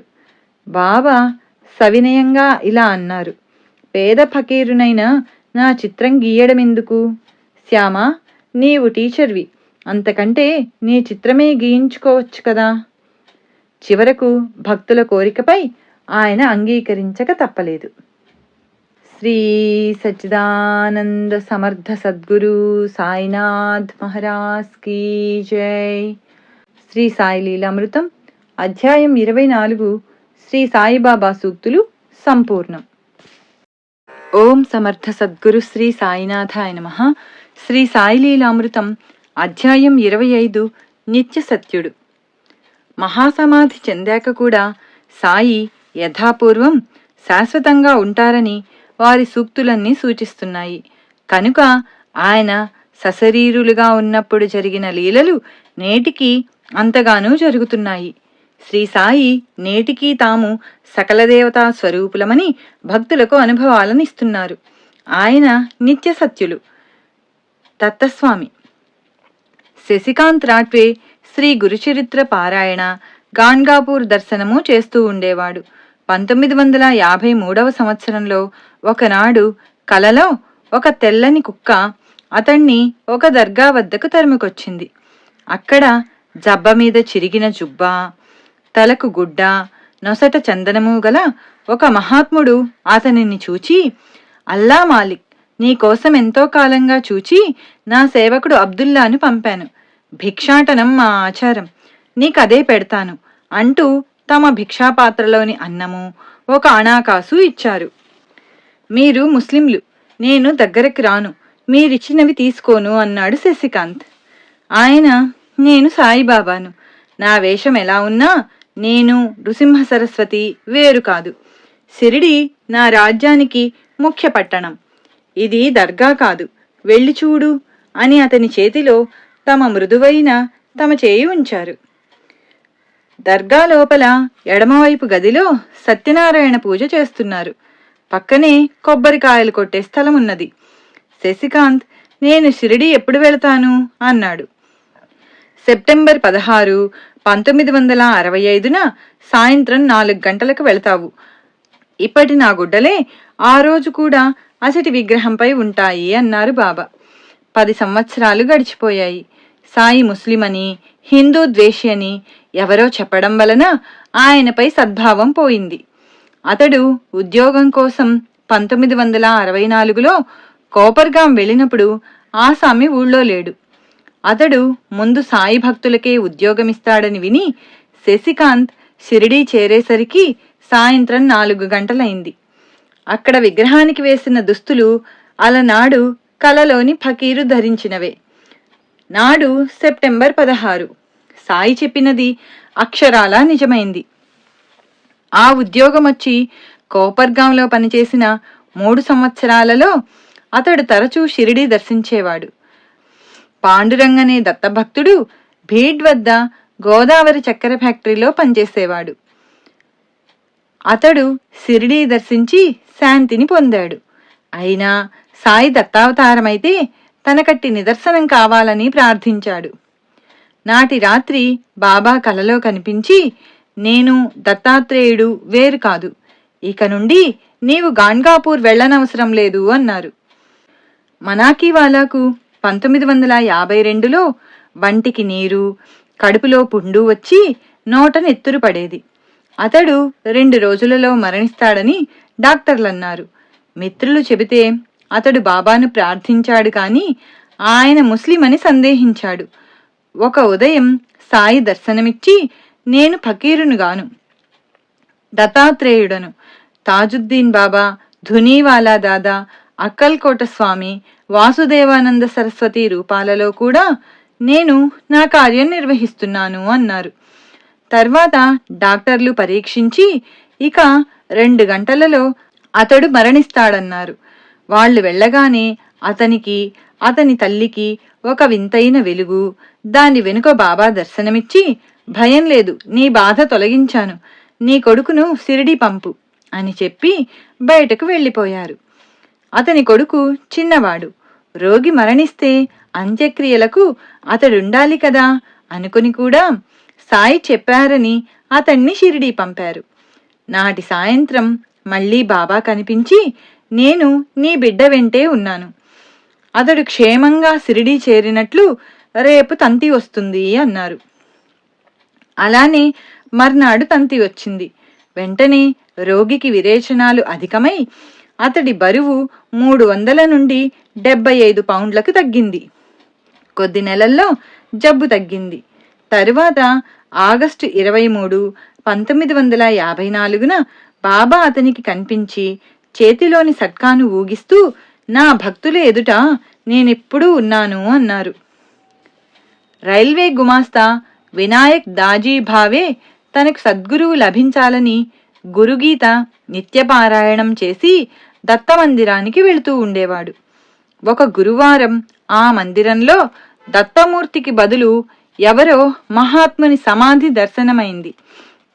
మరురోజు మిత్రుని ఇంట శ్రీ సాయి సచ్చరిత్రలో శ్రీ సాయి సమాధి యొక్క చిత్రపటం చూచి అదే తనకు దర్శనమిచ్చినదని గుర్తించి సాయినే తన గురువుగా సేవించసాగాడు. కాని మళ్లీ సమాధి గురువెలా అవుతుంది అని శంకించి మరొక సప్తాహం గురుగీత పారాయణ చేశాడు. స్వప్నంలో అతనికి దత్తావతారమైన శ్రీ నారాయణ మహారాజ్ ఖేడ్గావ్ బేట్ అనే సిద్ధపురుషుడు దర్శనమిచ్చారు. భావే వెంటనే ఖేడ్గావ్ చేరాడు. తిరిగి అక్కడ ఆ స్వామి దర్శనమిచ్చి, నేను సాయి వేరు కాదు, నీవక్కడికే పో అన్నారు. అతడు ఈసారి నిస్సంశయంగా సాయిని ఆశ్రయించాడు. తర్వాత ఒక సాధువు అతన్ని చేయి చూచి, నీ గురువు సాయిబాబా అని చెప్పాడు. సాయియే దత్తస్వామి. బదరీనాథుడు వి సుందర్ 1926లో బొంబాయిలో సాయి గురించి విని షిరిడీ దర్శించాలనుకున్నాడు. కానీ వీలు పడలేదు. మార్చి 1948లో ఒక మిత్రునితో కలిసి బదరీనాథ్కు బయలుదేరబోతుంటే ఆ మిత్రునికి టెలిగ్రామ్ వచ్చి అకస్మాత్తుగా అతని యాత్ర నిలిచిపోయింది. ఆ చింతతో నిద్రిస్తూ ఉంటే నాటి రాత్రి అతనికి ఒక స్వప్నం వచ్చింది. అతడు ఒక భయంకరమైన అడవిలో నుండి బదరీనాథ్కు నడిచి వెళ్తున్నాడు. అకస్మాత్తుగా అతనికి ఒక పెద్ద పులి 10-12 అడుగుల దూరంలో ఎదురైంది. అప్పుడతడు భయంతో సాయి బద్రీనాథ్ అని నామం స్మరిస్తూ ఉంటే ఆ పులి అతి చిన్నదైపోయి పారిపోయింది. వెంటనే సాయిని పోలిన ఒక వృద్ధుడు ప్రత్యక్షమై, సాయి వేరు బదరీనాథుడు వేరు అనుకున్నావా? ఇద్దరూ ఒక్కటే. ఇది తెలుసుకొని నా నామం 500 సార్లు జపించు అని చెప్పి అదృశ్యులయ్యారు. మారుతి. కొత్త ఢిల్లీకి చెందిన శర్మ చాలా సంవత్సరాల కిందట బాబా పటం కొన్నాడు గాని తర్వాత దానిని పూజించలేదు. తర్వాత ఆ కుటుంబం కష్టాలలో ఉంటే ఆయనకు నా పటాన్ని పూజించు, కష్టాలు తొలుగుతాయి అని వినిపించింది. బాబా గురించి ఏమీ తెలియకపోయినా అప్పటి నుండి ఆయన బాబాను పూజించసాగాడు. కానీ ఆయన భార్యకు మాత్రం మన దేవతలను వదిలి ఆ ఫకీరును పూజించడం ఇష్టం లేక హనుమంతుణ్ణే పూజించేది. ఒక రాత్రి ఆమెకు స్వప్నంలో హనుమంతుడు దర్శనమిచ్చాడు గాని ఆయన ముఖం మాత్రం సాయిబాబాదే. అప్పటి నుండి ఆమెలో క్రమంగా మార్పు వచ్చి ఆంగ్లంలో వ్రాసిన శ్రీ సాయి లీలామృతము, శ్రీ సాయి సచ్చరిత్ర చదవడం ప్రారంభించింది. ప్రణవస్వరూపం. కొత్త ఢిల్లీలోని కుమారి విజయలక్ష్మి శ్రీ సాయి లీలామృతం పారాయణ చేస్తే ఆమె సమస్యలు తొలగి మనశ్శాంతి లభించింది. తన భక్తిని ఆటంకపరచని వ్యక్తితో తనకు వివాహం అవ్వాలని ఆమె బాబాను ప్రార్థిస్తే ఆమెకు 1986లో ఒక డాక్టర్తో వివాహమైంది. అతడు ఆర్య సమాజానికి చెందడం వలన అతనికి మూర్తి పూజలో నమ్మకం లేదు. ఆమె తృప్తి కోసం బాబాకు అగరొత్తి కూడా పెట్టినా ఓంకారం ఒక్కటే ధ్యానించదగినదనేవాడు. అతడు జర్మనీ వెళ్లే ముందు ఆమె తృప్తి కోసం బాబాకు పూజ చేశాడు. కాని ఏనాడో పరమపదించిన బాబా మన ప్రార్థన ఎలా వింటారు అన్నాడు. 2 రోజుల తర్వాత అతడు ఆస్పత్రిలో పడుకొని ఉండగా కలలో గాఢాంధకారం కనిపించి అందులో ఒక చిత్రమైన కాంతిగోళము, దాని మధ్య వెన్నెలలా మెరిసిపోయే కఫ్నీ ధరించి బాబా కనిపించి చేయెత్తి ఆశీర్వదించారు. వారి చేతిలో బంగారు కాంతి గల ఓంకారమున్నది. దాని నుండి వెలుగు అతనిపై పడింది. వెంటనే బాబా కన్నులు మూసుకుని ధ్యానస్థులయ్యారు. క్రమంగా ఆయన రూపం అనంతమైన విశ్వంలోని నక్షత్ర గ్రహగోళాలు, పాలపుంతలతో చేయబడిన ఎంతో పెద్ద ప్రణవాక్షరంగా మారిపోయింది. వెంటనే అతడు ఇంటికి వచ్చి ఆనంద భాష్పాలు రాలుస్తూ ఆమెకు చెప్పాడు, సాయియే ప్రణవం. నరసింహస్వామి. కర్నూలులోని త్రికూటం నటరాజబాబా గారికి సాయిని హిందూ దేవతల అవతారంగా భావించడం నచ్చేది కాదు. తర్వాత ఆయనకు శ్రీ సాయి తామో నృసింహస్వామి వేరు కాదన్న అనుభవాన్నిచ్చిన వివరం పారాయణ మహాత్మ్యం అనే అధ్యాయంలో రాశాను. అంతేగాక వారి అమ్మాయికి కూడా అలాంటి నిదర్శనమే కలిగింది. బాల. పాడేరుకు చెందిన జె విశ్వేశ్వరరావు గారికి శ్రీ సాయి బాలగా ద్వారకామాయిలో దర్శనమిచ్చారు. ఈ వివరం కూడా అదే అధ్యాయంలో చూడవచ్చు. శ్రీ వెంకటేశ్వరుడు. బివి రమణయ్య ఇలా వ్రాశాడు, ఒకప్పుడు నా వ్యాపారం మరొకరికి ఇచ్చివేయాలనుకున్నాను. నాటి రాత్రి సాయి స్వప్నంలో కనిపించి, అలా చెయ్యవద్దు, అలా చేస్తే నీవేం తింటావు అన్నారు. ఇంతలో ఒక స్త్రీ వారి మాటలు వినిపించకుండా నన్ను దూరంగా తీసుకెళ్ళింది. బాబా మాట వినకుండా వ్యాపారం మరొకరికి ఇచ్చినందుకు నాకెన్నో ఇబ్బందులొచ్చాయి. భరద్వాజ గారి దగ్గరికి వెళ్తే శ్రీ సాయి లీలామృతము, శ్రీ గురు చరిత్ర పారాయణ చేయమన్నారు. పారాయణ ప్రారంభించిన కొద్ది రోజులలోనే నా భార్యకు బాబా కలలో కనిపించి, మీ వారు షిరిడీ పోవాలనుకుంటున్నాడు, పోతాడా అని వెనుకటి వ్యాపారమే చేయమను అన్నారు. మొదట అందుకు ఆఫీసర్ అంగీకరించలేదు. కానీ మర్నాడే అతడు మనస్సు మార్చుకొని అనుమతించాడు. మేము వెంటనే నవంబర్ 12, 1987న షిరిడీ బయలుదేరి వెళ్ళాము. తుఫాను వలన రైళ్లన్నీ రద్దయ్యాయి. ఆ రాత్రి కలలో సాయి తిరుపతి షిరిడీ వేరు కాదు, అక్కడా ఇక్కడా నేనే ఉన్నాను అన్నారు. తరువాత మేము మంత్రాలయం వెళ్ళాము. అక్కడ రాత్రి నా భార్యకు స్వప్నంలో శ్రీ రాఘవేంద్ర స్వామి కనిపించారు. ఆమె మా వారి వ్యాపారం లేదని బాధపడుతున్నారు అని అంటే ఆయన నా వైపు తిరిగి, సాయిబాబా నీకు తల్లి వంటివారు, ఆ మహానుభావుడు చెప్పినట్లే నడుచుకో, అన్నీ ఆయనే చూచుకుంటారు అన్నారు. తర్వాత షిరిడీలో 3 రోజులుండి ఇల్లు చేరాము. సాధు స్వరూపము. మహనీయులందరూ తమ రూపాలేనని ముముక్షువులకు సాయి ఈనాటికి నిదర్శనమిస్తున్నారు. మెహర్ బాబా చెప్పినట్లు దత్తస్వామిగా ఆయన మహాత్ములలో సామ్రాట్టు. వారిని ప్రార్థిస్తే ఏ మహాత్ముల ఆశీస్సులైనా భక్తులకు లభిస్తాయి. అహ్మద్ నగర్ దగ్గర బోడేగాంలో బన్నుమాయి అను దిగంబరి అయిన ముస్లిం యోగిని ఉండేవారు.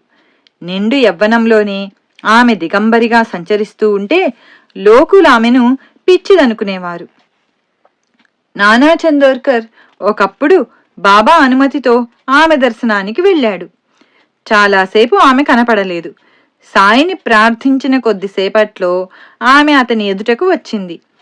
నానా ఆమెకు నమస్కరించి ఆమె పాదాలలోని ముళ్ళు తీశాడు.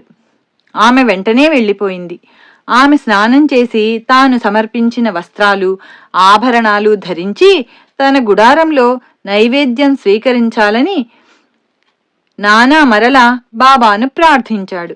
కొద్దిసేపట్లో ఆమె మళ్లీ వచ్చి అలానే చేసింది. మరుసటి ఉదయం ఆమె దర్శనం కోసం బాబాను ప్రార్థిస్తే ఆమె 3వసారి దర్శనమిచ్చింది. సాయి దయవలన అతడు ఎట్టి మనోవికారము చెందక ఆమెకు నమస్కరించి సెలవు తీసుకున్నాడు. ఇది నా అనుభవం కూడా. నేను 1967లో టైఫాయిడ్ జ్వరంతో చీరాల ఆసుపత్రిలో ఉన్నాను. ఒక గురువారం నాడు సాయి గురించి సాటి రోగులకు చెబుతూ ఉంటే ఒకరు ఆ ఊళ్ళో ఒక ఆయన ఎండా వాన లెక్క చేయక తిరుగుతూ ఉంటారని, ఆయన పిచ్చివాడో మహాత్ముడో చూడమని చెప్పాడు. అది నాకు సాయి సందేశం అనిపించింది. ఆసుపత్రి నుండి డాక్టర్ గారు వెళ్ళగానే ఒక మిత్రుడు నన్ను రిక్షాలో ఆయన దగ్గరకు తీసుకువెళ్ళాడు. ఆయనకు హోటల్ పెంకుల పంచలో ఉన్నారు. వారి గుడ్డలు చినిగి ఉన్నాయి. జుట్టంతా జడలు కట్టి ఉన్నది. కుడికాలు బోద. సిగరెట్ తాగుతూ మతిలేని వానిలా నిర్వికారంగా చూస్తున్నారు. నేనెన్నిసార్లు నమస్కరించినా ఆయన పట్టించుకోలేదు. కాని వారి సన్నిధిలో నా మనస్సెంతో ప్రశాంతమైంది. ఆయన అవధూత.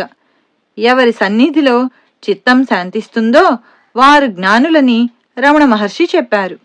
మరురోజు ఆయనను నేనొక్కడే దర్శించాను. మరలా అదే నిర్లిప్తత. సకల సాధు స్వరూపి అయిన సాయిని 100 సార్లు స్మరించేలోగా నేనడగకనే ఆయన ప్రసాదం ఇవ్వాలని బాబాను ప్రార్థించాను. సుమారు 40 సార్లు స్మరించేసరికి ఆయన నాకొక సిగరెట్టు, అగ్గిపెట్టె ఇచ్చి కాల్చమన్నారు. నాకు అలవాటు లేదనబోయాను. కాని అది సాయి నా విశ్వాసానికి పెట్టిన పరీక్ష అని తోచి సిగరెట్టు కాల్చాను. వెంటనే మరొకటి కాల్పించారు. ఇంతలో హోటల్ సర్వర్తో నాకు ఇడ్లీ, చట్నీ, కారపొడి పెట్టమన్నారు. అతడు తెచ్చాడు గాని నాకు జ్వరమని తీసుకోలేదు. అతడవి స్వామి చేతికిచ్చాడు. ఆయన కొద్ది క్షణాలు దానికేసి చూసి నాకిచ్చి తినమన్నారు. అది మరొక పరీక్షను తలచి తిన్నాను. తర్వాత దోశ, ఉప్మా తినిపించి పాలు, కాఫీ తాగించారు. ఇంకొద్దిసేపట్లో డాక్టరు ఆసుపత్రికి వస్తారు కదా అనుకోగానే స్వామి నన్ను వెళ్ళి రమ్మన్నారు. నాటి నుండి నాకు జ్వరమే లేదు. ఇలానే సాయి నాకు శ్రీ పాకలపాటి గురువుగారు, శ్రీ అవధూత వెంకయ్య స్వామి అనే మహాత్ముల ఆశీస్సులు ఎలా లభింపజేశారో వారి చరిత్రలలో వ్రాశాను. నేను గృహస్థునయ్యాక 1975వ సంవత్సరంలో మొదటిసారిగా మా అమ్మగారి ఆబ్దికం చేసుకోబోతూ ఆ రోజు ఎవరైనా మహాత్ములు భోక్తగా రావాలని ఆ ముందటి రాత్రి బాబాను ప్రార్థించాను. ఆ రోజు తెల్లవారగానే ఎవరో తలుపు తట్టారు. చూస్తే ఆయన శ్రీరామ భక్తాగ్రేసరుడు రంగన్న బాబు గారు. ఆయనతో కూడా కొందరు సాయి భక్తులొచ్చారు. నాడు వారే భోక్తలు. ఆ రోజు వారితో కూడా వెళ్ళి వాకాడులో యజ్ఞం చేస్తున్న శ్రీ సమర్థనారాయణ మహారాజ్ గారికి కూడా భిక్ష ఇచ్చాను. మా అమ్మ ధన్యురాలు. కారణం శ్రీ సాయి కృప. శ్రీ గురు చరిత్ర, శ్రీ సాయిబాబా జీవిత చరిత్రల పారాయణ, సత్సంగము చేసుకునేవారికి మహాత్ముల దర్శన ఆశీస్సులు లభిస్తాయి. చిరంజీవి విజయ్ కుమార్ ఇలా వ్రాస్తున్నాడు. మొదట నేను, నా భార్య పరాడ్ సింగాలో అవధూత అనసూయమాతను దర్శించాము. ఆమె మమ్మల్ని చూస్తూనే సాయి సాయి అన్నారు. నాటి రాత్రి విద్యానగర్ మందిరానికి ఆమె ఆశీస్సులు మనస్సులోనే కోరాను. వెంటనే ఆమె మరాఠీలో కొత్త మహల్ కడుతున్నారు, అక్కడ పిల్లలు భజన చేస్తారు అన్నారు. నాకు గురుభక్తి విశ్వాసము ఉండాలని మనసులో కోరగానే అమ్మ అవధూత అవుతాడు అన్నారు. నా భార్య మాస్టర్ బాబా పటాలున్న ఫ్రేము చూపితే అమ్మ అది తీసుకుని ఒడిలో ఉంచుకొని ఎంతకు ఇవ్వలేదు. నేను శ్రీ సాయిలీలామృతమిస్తే దాన్ని పదే పదే తిరగేసి ఫోటోలతో పాటు ఒడిలో ఉంచుకున్నారు. నాకు ధ్యానం ప్రసాదించమని మనసులో చెప్పుకోగానే నీకా చింత అవసరం లేదు అన్నారు.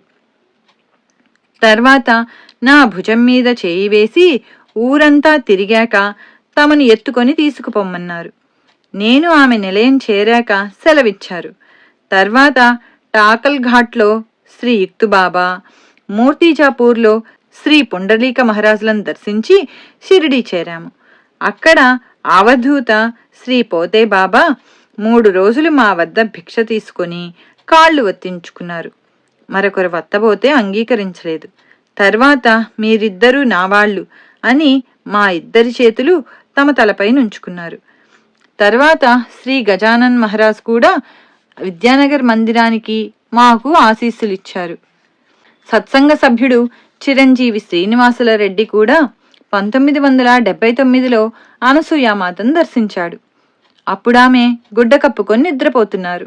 అతడు పండ్లు ఆమె పాదాల వద్ద ఉంచి ధ్యానానికి కూర్చోగానే ఆమె లేచి ఆ పండ్లు దుప్పటిలోకి తీసుకుని నీ ఇహపరాల గురించి నీకెట్టి చింత అక్కర్లేదు అన్నారు. ఒకరోజు తమను ఎత్తుకునే అవకాశం అతనికిచ్చి తర్వాత భక్తులు ఇచ్చిన తినుబండారాలన్నీ అతని వైపే విసిరారు. అతడు ఈమె రూపంలో కూడా బాబానే ఉన్నారా అనుకోగానే దైవమే అన్ని రూపాలలోనూ ఉన్నాడు. ఒక్క క్షణం నా కేసి చూసి మరుక్షణం చూడవేమి అన్నారు. తర్వాత సుమారు 20 నిమిషాలు తదేకంగా అతని కేసి చూసి నీవు నన్ను ఏ దృష్టితో చూస్తావు, బాబానే ఇక్కడున్నారు అన్నారు అమ్మ. అశోక్ కుమార్ ఆనంద్ తన అన్నగారు బాబాను పూజిస్తుంటే చూచి బాబా భగవంతుడైతే గురునానక్ రూపంలో దర్శనమివ్వాలి అనుకున్నాడు. తర్వాత అతనికొక కల వచ్చింది. ఒక అడవిలో అతడు బాబా ఉన్నారు. అతడు తన కోరిక తెలపగానే బాబా ఏవో సైగలు చేసి అతనిని ఒక కుటీరంలోకి తీసుకువెళ్లి కూర్చోబెట్టి వారు మరో గదిలోకి వెళ్లి ఇక రాలేదు. అతడు ఆ గదిలోకి వెళ్ళగానే అక్కడ గురునానక్ నవ్వుతూ నీ సందేహం తీరిందా అన్నారు. ఆ కంఠధ్వని బాబాదే. మళ్ళీ ఆయన కొద్ది రోజుల్లో మీ ఇంట్లోని బాబా పటం కింద గురునానక్ పటం ఉంటుంది అన్నారు. తర్వాత ఒక దీపావళికి అతని అన్నగారు ఒక గురునానక్ బొమ్మను బాబా పటం కిందగా పెట్టారు. వి ఆదినారాయణ రెడ్డి అతని తల్లిని అనుసరించి శ్రీ వెంకయ్య స్వామిని సేవిస్తున్నారు. ఆయన ఇలా వ్రాశాడు. నేను శ్రీ సాయిలీలామృతం చదివినప్పటి నుండి సాయినామం స్మరించడం అలవాటైంది. వెంకయ్య స్వామి భక్తుడనైన నేను అలా చేయకూడదేమో అనుకునేవాణ్ణి. ఒకనాటి రాత్రి స్వామి నాకు కలలో కనిపించి ఏ నామమైనా ఒకటే లేయ్యా అన్నారు. అలానే వైద్యుల సుధాకర్ తమ్మునికి వారి అక్క కుమార్తెనిచ్చి వివాహం చేయాలనుకున్నారు. కానీ అబ్బాయి ఒప్పుకోలేదు. ఆ వివాహం జరిగితే శ్రీ వెంకయ్య స్వామి సమాధి వద్ద కొత్త దంపతులను నిద్ర చేయిస్తానని మొక్కుకున్నారు. మాసంలోగా అబ్బాయి అంగీకరించాడు. వివాహం అవగానే దంపతులు గొలగమూడి ఆశ్రమంలో నిద్ర చేశారు. నాటి రాత్రి అమ్మాయికి కలలో సాయి కనిపించి నీకు పెళ్ళయింది కదా, సత్యనారాయణ వ్రతం చేయి అన్నారు. మా ఇల్లు చిన్నది, పెద్ద ఇల్లు కట్టించివ్వు చేస్తాను అన్నదామె. బాబా ఆమెకు వెంకయ్య స్వామి భక్తులకిచ్చే దారమిచ్చి మెడలో వేసుకోమన్నారు. నిద్ర లేచేసరికి ఆమె పడక మీద దారమున్నది. శ్రీ వెంకయ్య స్వామి కూడా దత్తావతారమైన సాయి రూపమే. కేవీఎస్ సుబ్రహ్మణ్యం కేరళ, తమిళ దేశాలలో పనిచేస్తున్నప్పుడు ఒక మిత్రుడు బలవంతంగా క్విలన్ వద్దనున్న ఒక స్వామి దర్శనానికి తీసుకువెళ్ళాడు. భక్తులందరూ అచటి హుండీలో ₹1 వేసి వారికి నమస్కరిస్తున్నారు. సాయి భక్తుడైన సుబ్రహ్మణ్యం గారిని చూచి, ఆ స్వామి, ఆగు, నీవు వేయవద్దు. నీవు కొలిచే సాయి బ్రహ్మచారి, మహాశక్తి స్వరూపం, సాక్షాత్తు భగవంతుడు. నీవు నా వద్దకే కాదు, ఇంకెవ్వరి వద్దకు ప్రశ్నలకు వెళ్ళొద్దు. వారి రక్షణ నీకెప్పుడూ ఉంటుంది అన్నారు. శ్రీమతి శోభాశర్మ ఇలా వ్రాశారు: ఒకసారి నాకు ప్రమాదంగా జబ్బు చేసినప్పుడు హరిహర మహారాజు అను మహాత్ముడు నాకు ఆయుర్వేద మందు, యోగాసనాలు చెప్పారు. వాటితో వారంలో కోలుకున్నాను. తర్వాత ఒకరోజు మా వారికి ధ్యానంలో బాబా కనిపించి, నా అనుగ్రహం ఆ మహాత్ముని ద్వారా మీకు ప్రకటమవుతున్నది అన్నారు. తర్వాత మా వారు హరిహర మహారాజును కలుసుకున్నప్పుడు ఆయన ప్రసంగవశాత్తు, శ్రీ సాయిబాబా ఉచ్చకోటిలోని మహాత్ములు, నేను కూడా షిరిడీ దర్శించాలనుకుంటున్నాను అన్నారు. నాకు మరోసారి ప్రమాదంగా జబ్బు చేసినప్పుడు మా వారు బాబాను ప్రార్థిస్తూ ఉండగా ఒక దృశ్యం కనిపించింది. మా గది ద్వారం దగ్గర కమండలము, జపమాల ధరించిన మహాత్ముడు నిలచాడు. ఆయనతో ఉన్న శిష్యులు వెళ్ళిపోదామని ఆయనను తొందర చేస్తూ ఉంటే ఆయన, ఆగు, ఇక్కడొక భక్తుడు ఆపదలో ఉన్నాడు అన్నారు. 3వ రోజున హరిహర మహారాజ్ గారు స్వయంగా మా ఇంటికొచ్చి నాకు చికిత్స తెలిపారు. దానితో నా వ్యాధి త్వరలో తగ్గిపోయింది. గుంటూరులో నల్లపాడు వద్ద సాయిబాబా మందిరం నిర్మించే ముందు ఆ మందిర స్థలాన్ని మహనీయుల పాదస్పర్శతో పవిత్రం చేయదలచి ఎందరో భక్తులు శ్రీ సాయిలీలామృతం, శ్రీ గురుచరిత్ర పారాయణ చేశారు. కర్నూలు వద్ద నుండి శ్రీ అవధూత రామిరెడ్డి గారిని తీసుకురావడానికి వెళ్లారు. కాని వారు సామాన్యంగా రారని ఎందరో ఆ భక్తులను వారించారు. కాని ఆయన వచ్చి మందిర స్థలంలో, కుటీరంలో సుమారు 20 రోజులు ఉన్నారు.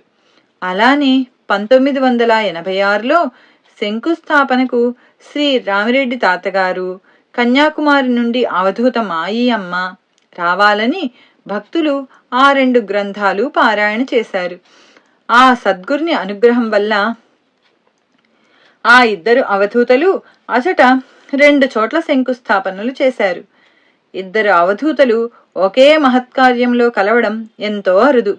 తర్వాత నేను తాతగారిని, ఈ శాల ఎవరిది అని అడిగాను. ఆయన సంతోషంగా, మన నాయనది కదా, సాయిబాబాది కదా అన్నారు. ఎంతో కాలంగా నిరంతరం శ్రీ సాయి గురించి వ్రాయడము, చదవడము, చెప్పడము, ఇలా సాయిని స్మరిస్తుండడం వల్ల కాబోలు మొదట రామిరెడ్డి తాత గుంటూరు వచ్చినప్పుడు ఒంగోలులో మనింటికి వచ్చి కొద్ది గంటలు ఉండి మాతో కలిసి గొలగమూడికి వచ్చారు.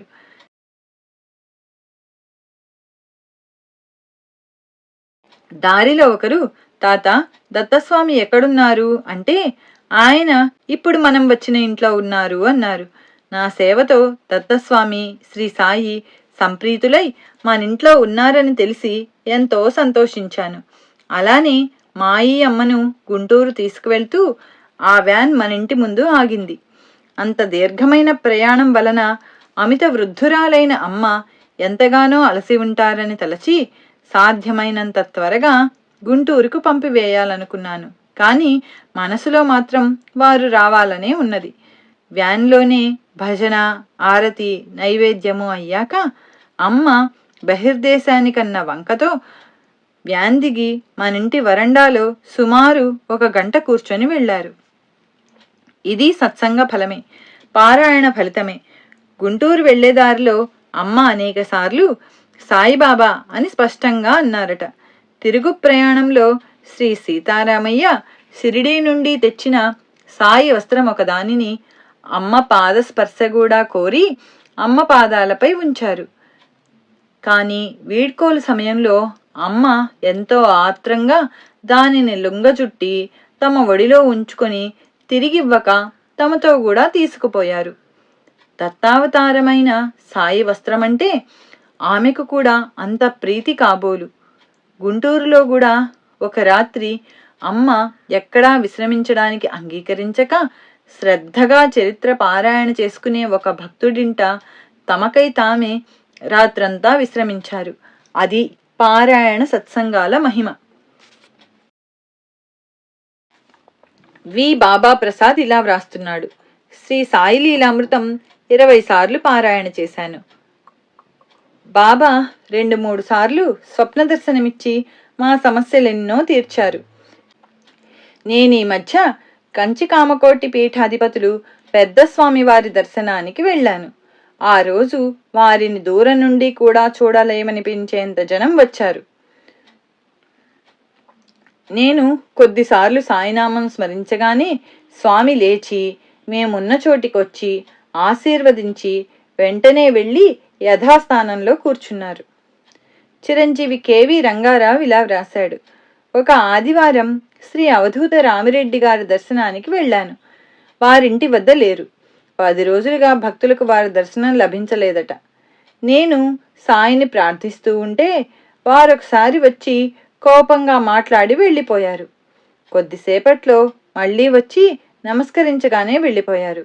ఈసారి వారు సామాన్యంగా కూర్చునే చోట అగరవత్తులు నైవేద్యము ఉంచి సాయిపై పాటలు పాడుకుంటున్నాను.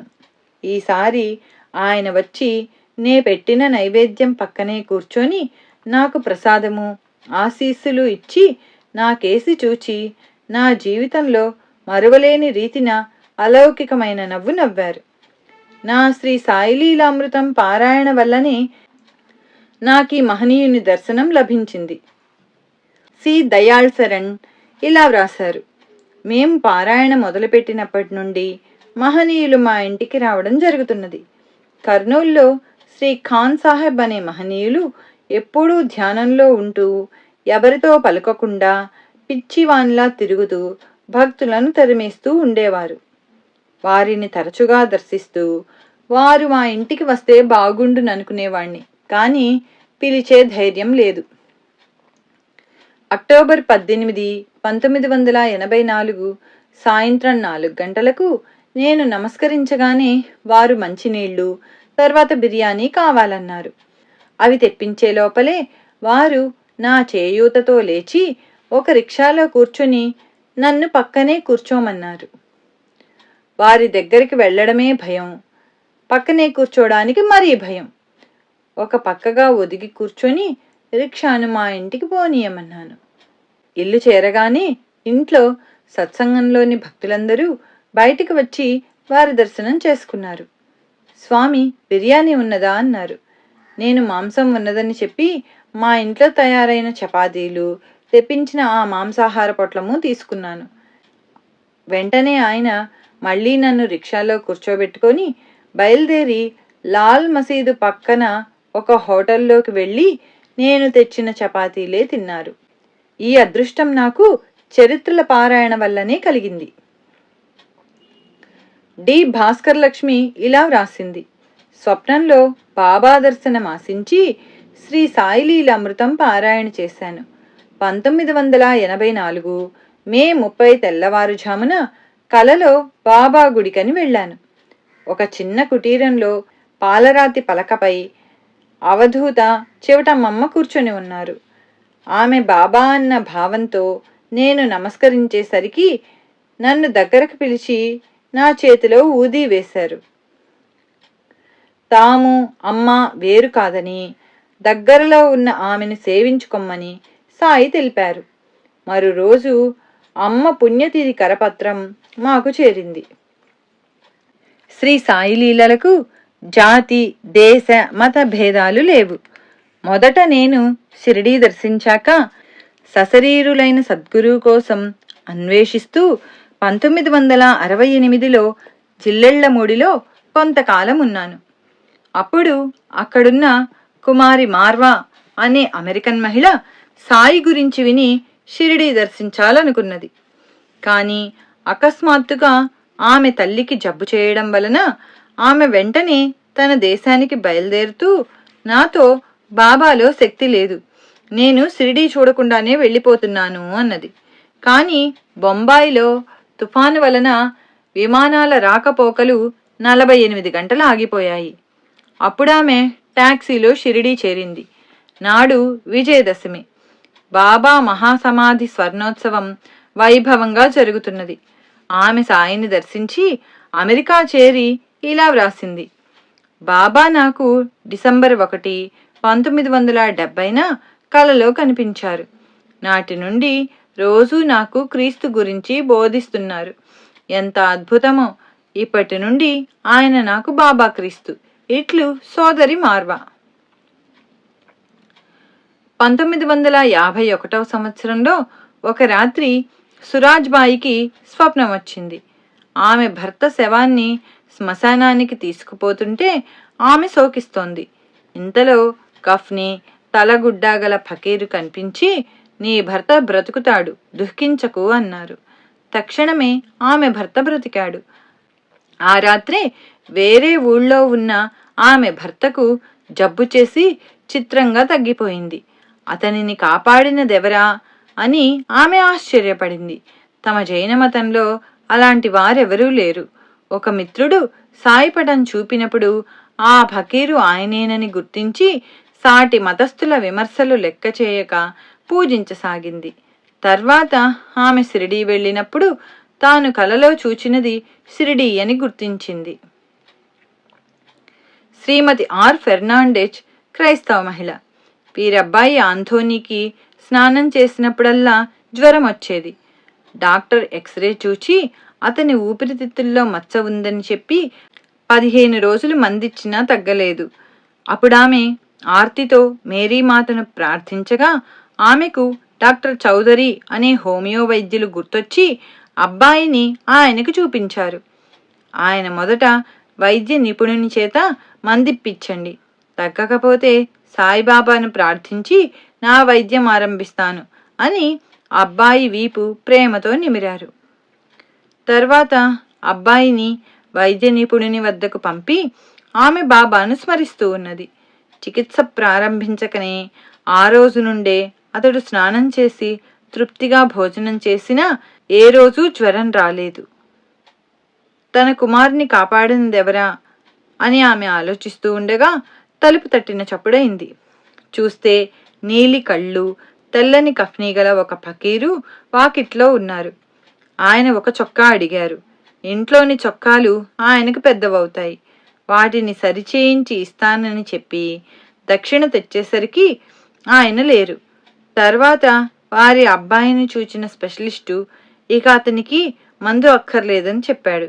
ఈ లీల గురించి చెబితే డాక్టర్ చౌదరి, నమ్మిన వారికి బాబా ఎన్నో దివ్యానుభవాలిస్తారు. ఒక ఏకాదశి నాడు ఒక ఫకీరు వచ్చి నా వద్ద 25 పైసలు దక్షిణ తీసుకుని వెళ్ళగానే వారు సాయిబాబాలా ఉన్నారని గుర్తొచ్చి మళ్ళీ చూడాలని ఎంత వెతికినా కనిపించలేదు అన్నారు. నాటి నుండి శ్రీమతి ఫెర్నాండెజ్ గారి జీవితంలో ఎన్నో సమస్యలు సాయి పరిష్కరిస్తున్నారు. జనవరి 23, 1982న ఆమె షిరిడీ దర్శించారు. సాయి భక్తులు జేమ్స్ వుడ్కు 1978లో మూత్రపిండాలు పనిచేయక 6 మాసాలు మృత్యుముఖంలో ఉన్నాడు. వాటి బదులు డాక్టర్లు యంత్రాలను అతని శరీరానికి తగిలించి ప్రాణం కాపాడజూచారు. కానీ అతని శరీరం వాటిని అంగీకరించలేదు. ఇంకెవరైనా దానం చేసిన మూత్రపిండాలు కూడా అతనికి ఉపయోగపడవు అన్నారు వైద్యులు. సోదరి లెస్లీ బానీ అతని బాగోగులు విచారిస్తున్నది. 6 మాసాలు అతడు చావు బతుకుల మధ్య ఉండగా ఒకరోజు ఆమెతో ఒక షిరిడీ సాయి భక్తుడు వచ్చి, భయం లేదు, షిరిడీ సాయి భగవంతుడు, ఆయనను ప్రార్థించి ఈ విభూతి సేవించండి, ఆయన మీ మూత్రపిండాలు బాగు చేయగలరు అని చెప్పి అతడు క్రైస్తవుడు కనుక బైబిల్లోని పరలోక ప్రార్థనను సాయిపరంగా వ్రాసిన చీటీ ఊది ఇచ్చారు.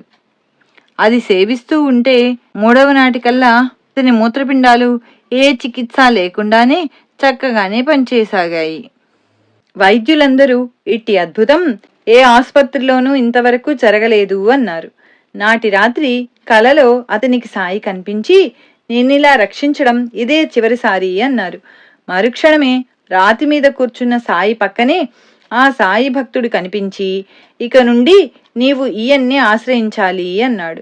తన మొక్కు చెల్లించుకోవడానికి 1979లో అతడు షిరిడీ దర్శించాడు. యావజ్జీవితము నాస్తికులుగా ఉన్నవారు కూడా నిజమైన జిజ్ఞాసతో ఆయన వైపు దృష్టి సారిస్తే సాయి సమాధానం ఇస్తున్నారు. ఇటువంటి నాస్తిక ప్రముఖులు వెనుకటి తరాలలో గుడిపాటి వెంకటాచలం, కె సభ, త్రిపురనేని గోపీచంద్, గోరాగార్లు. వారిలో మొదటి ముగ్గురు తమ దృష్టిని సరియైన మహనీయులపై సారించి పరివర్తన చెందారు.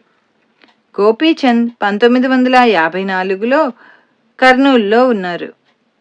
వారి శ్రీమతికి ప్రసవం కష్టమై ప్రమాద స్థితిలో ఆసుపత్రిలో ఉన్నారు. 3వ రోజు ఆయన సాయి మందిరం పక్కగా వెళుతూ అప్రయత్నంగా, బాబా శక్తిమంతులే అయితే నా భార్యకు వెంటనే ప్రసవం అవ్వాలి అనుకున్నారట. ఆయన ఆసుపత్రి చేరేలోగా ఆయన భార్యకు ఒక దివ్య దర్శనం అయ్యింది. కఫ్ని, తలకు గుడ్డ ధరించిన వృద్ధ ఫకీరు ఆమె పక్కన కూర్చొని, బిడ్డ భయం లేదు, ప్రసవం అవుతుంది అని చెప్పి నొసట ఊది పెట్టి కొంత నీటిలో తాగించారట. తక్షణమే ప్రసవమై ప్రమాదం తప్పింది. బాబు పుట్టాడు.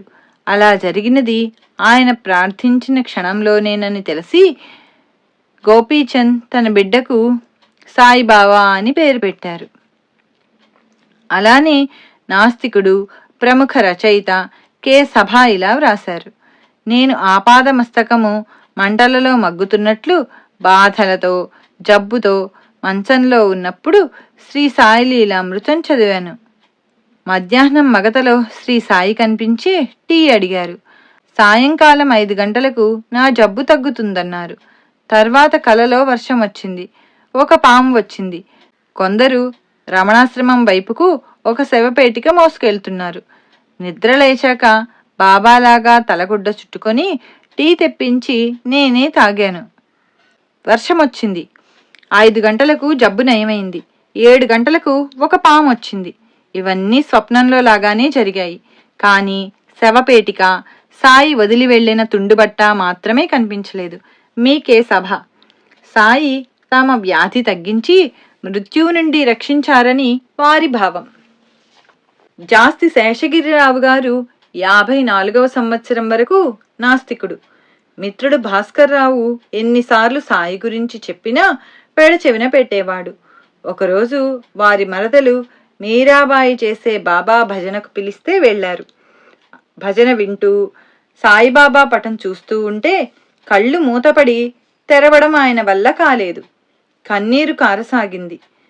తర్వాత ఒక రాత్రి కలలో తలపాగా చుట్టుకున్న పండు ముసలి ఒకరు నులక మంచం మీద పడుకున్నారు. ఆయన కాళ్ల వైపుగా వెళ్తున్న శేషగిరిరావు గారిని ఆయన కాలుతో చాచి తన్నారు. కింద పడ్డ శేషగిరిరావు పట్టరాని కోపంతో ఆయన్ను మంచం మీద నుంచి లాగి చెంపలు వాయించి కింద పడదోసి కాళ్లతో తంతున్నారు. పక్కనే ఉన్న మిత్రులు ఒకరు వారించడంతో పశ్చాత్తాపంతో ఆయన్ను క్షమాపణ వేడారు. ఆయన నవ్వి శేషగిరిరావు గారి భుజం మీద చేయి వేసి, నీకు రైలు కూత వినపడడం లేదా అన్నారు. శేషగిరిరావు గారు ముందుకు వంగి చూస్తే అక్కడ 2 రైలింజన్లు ఢీకొంటున్నాయి. వెంటనే లేచి కల గురించి చెబితే భాస్కర్రావు గారు శేషగిరిరావు గారిలోని ఆస్తికత్వానికి, నాస్తికత్వానికి యుద్ధం జరిగి నాస్తికం నశించింది అన్నారు. తర్వాత మిత్రులతో కలిసి షిరిడీ వెళ్తూ కారణం లేకనే కన్నీరు కారి పసిబిడ్డల వెక్కి వెక్కి ఏడ్చారు శేషగిరిరావు గారు. అక్కడ అందరూ సాకోరి చూచి వస్తుంటే దారిలో ఒక విచిత్రమైన సువాసన ఫర్లాంగు దూరం వారిని వెంటాడింది. అది అగరవత్తులది, పువ్వులది కాదు. అది సాయివారి చెంతనున్నట్లు సూచన అని ఒకరు, తమను పూజించమన్న హెచ్చరిక అని మరొకరు వివరించారు.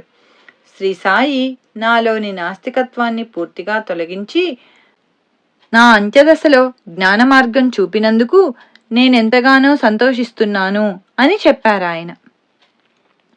శ్రీ సాయిది ఖండాంతర లీల, అఖండ లీల. ఆ రోజుల్లోనే రష్యా జపాన్ యుద్ధంలో పాల్గొనిన కెప్టెన్ జహంగీర్ షా నౌకలను రక్షించారు సాయి. ప్యారే కిషన్ వాలీకి 1972లో షిరిడీకి వెళ్లి రాగానే ఆ మరురోజే ఎన్నో ఉద్యోగాలొచ్చాయి. బాబా వద్ద చీట్లు వేస్తే ఎంవి ధనలక్ష్మి అనే నౌకకు కెప్టెన్గా చేరమని సందేశం వచ్చింది. అతడు అందులో చేరిన నాటి నుండి తన నౌకను కాపాడుతుండమని నిత్యము సాయికి 2 అగరత్తులు వెలిగించి ప్రార్థించేవాడు. చిత్రం, ప్రతిసారి ఒక అగరొత్తి విధిగా ఆరిపోయేది. మే 17, 1972లో ఒకసారి ఆ నౌక కలకత్తా నుండి అండమాన్కు 2 సార్లు బయలుదేరి సముద్రం కల్లోలంగా ఉండడం వలన వెనుకకు రావలసి వచ్చింది. 3వసారి నడి సముద్రం చేరాక గాలివాన ప్రారంభమై నౌక ఒరగనారంభించింది. కారణం ఇంజనీర్లకు కూడా అర్థం కాలేదు. ఎంత యత్నించినా నౌకాశ్రయం నుండి సహాయం రాలేదు. నౌకలోకి నీరు వచ్చి కొందరు నావికులు లైఫ్ బెల్ట్లు కూడా తీసుకోలేకపోయారు. అవి నీటిలో మునగకుండా కాపాడుతాయి. చివరకు నౌక మునిగిపోవడం తథ్యమని తెలిసి అందరూ సముద్రంలోకి దూకి సుమారు అర్ధరాత్రి గాఢాంధకారంలో కారు మబ్బుల కింద 15 అడుగుల అలల మధ్య తిండి నీరు లేకుండా కొట్టుమిట్టులాడారు.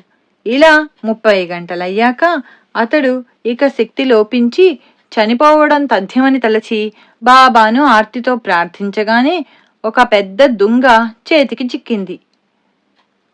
చివరకు జలకేంద్ర అనే మరొక నౌక అటుగా పోతూ వారందర్నీ రక్షించింది.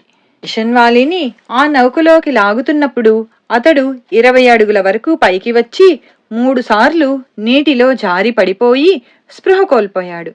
మెలకువ వచ్చేసరికి 103 డిగ్రీల జ్వరం, ఒంటి నిండా కట్లు ఉన్నాయి. త్వరలో కోలుకున్నాడు. నడి సముద్రంలో కూడా సాయికి తన భక్తుని కేక వినిపిస్తుంది. బి నరసింహం గారు మస్కట్లో విమానదళంలో పనిచేస్తున్నాడు. 1984వ సంవత్సరంలో ఆయన కష్టాలలో ఉన్నప్పుడు ఒక మిత్రుడు శ్రీ సాయి చరిత్ర ఇచ్చాడు.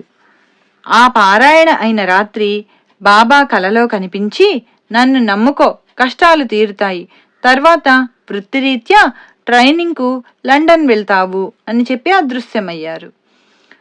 1985వ సంవత్సరంలో అది నిజమైంది. వారి శ్రీమతి 1986లో విమానంలో బొంబాయి చేరి టాక్సీలో వెళుతున్నారు. నాడు పెద్ద గాలివాన. అర్ధరాత్రి టైరు బ్రద్దలై టాక్సీ ఆగిపోయింది. గాలివాన వలన మరే కారు దొరకలేదు. సాయిని ప్రార్థించగానే ఒక కారులో తెల్లని కఫ్నీ ధరించిన ఒక వృద్ధుడు వచ్చి అల్లా అచ్చాకరేగా అని ఆమెను ఇంటి వద్ద దించి డబ్బులు ఇచ్చేలోగా అతడు మళ్ళీ అవే మాటలని వెళ్ళిపోయాడు. ఆమె ఇల్లు చేరే ఆతృతలో ఆయన్ను పట్టించుకోలేదు. తర్వాత షిరిడీ చేరి ద్వారకామాయిలో కూర్చున్నప్పుడు ఆమెకు గుర్తొచ్చింది. ఆ వృద్ధుడు అచ్చం సాయిబాబా లాగానే ఉన్నాడు. జి సూర్యప్రకాష్ పశ్చిమ జర్మనీలో తల్లిదండ్రులతో చెల్లెలతో కలిసి చదువుకుంటూ ఉన్నాడు. అతడు 1985లో మన దేశానికి రాగానే కేవలం తన వారి బలవంతం మీద షిరిడీ వెళ్ళాడు. అక్కడ సంస్థానంలో కాలు పెడుతూనే పెద్ద సాయిబాబా పటము, అని క్రింద నాపై నీ దృష్టి నిలుపు, నీపై నా దృష్టి ఉంచుతాను అన్న వాక్యము చూచాడు. ఎంతగా యత్నించినా కూడా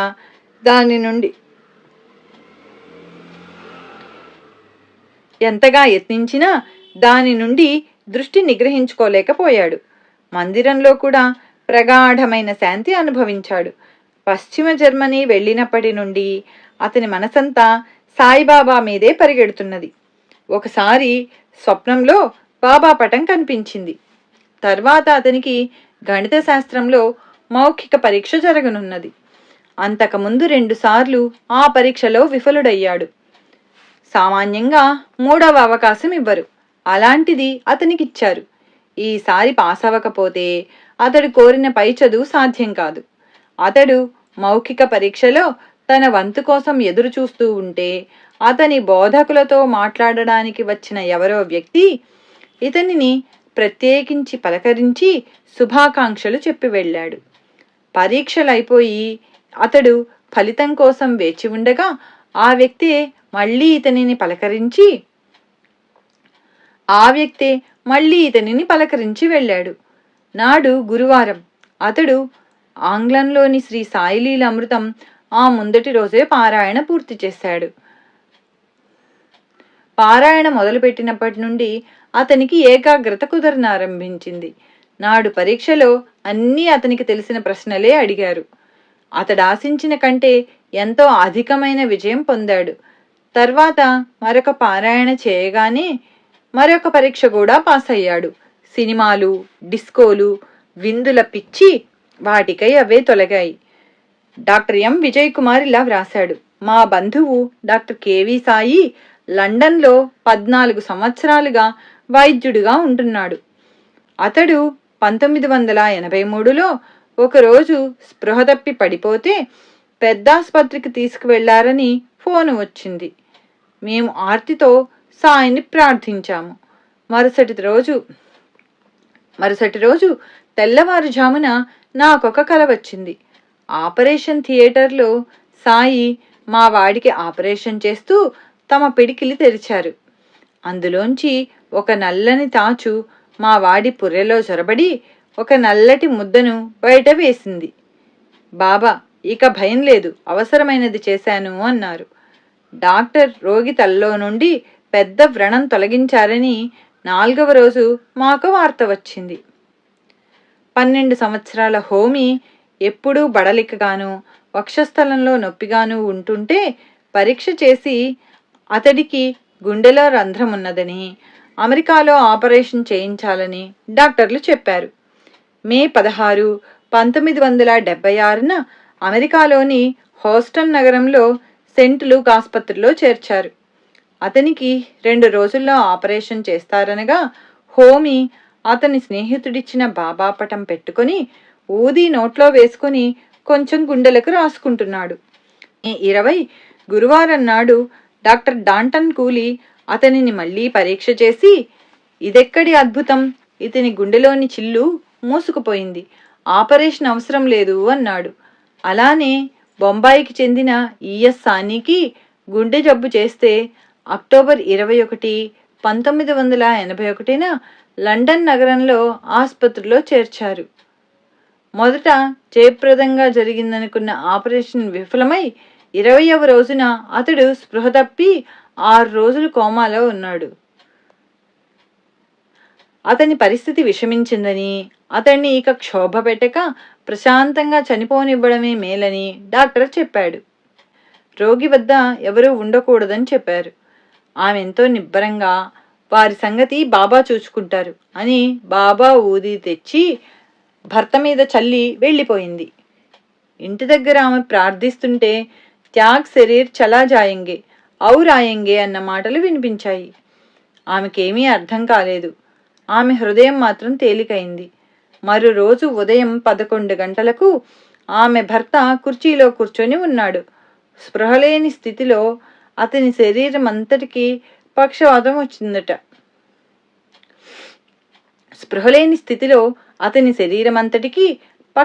వచ్చిందట. అతనికి మరో గది కేటాయించారు. అంతకుముందే ఆ గదిలోని రోగి మరణించాడని తెలిసి ఆమె భయపడి సిక్కులకు పవిత్రమైన గురుగ్రంథము, బాబా పటము ఆ గదిలో పెట్టి అగరత్తులు వెలిగించింది. నర్సు బాబా పటం చూచి, ఈయన నిన్న వచ్చి నీ భర్త పరిస్థితి విని అతడు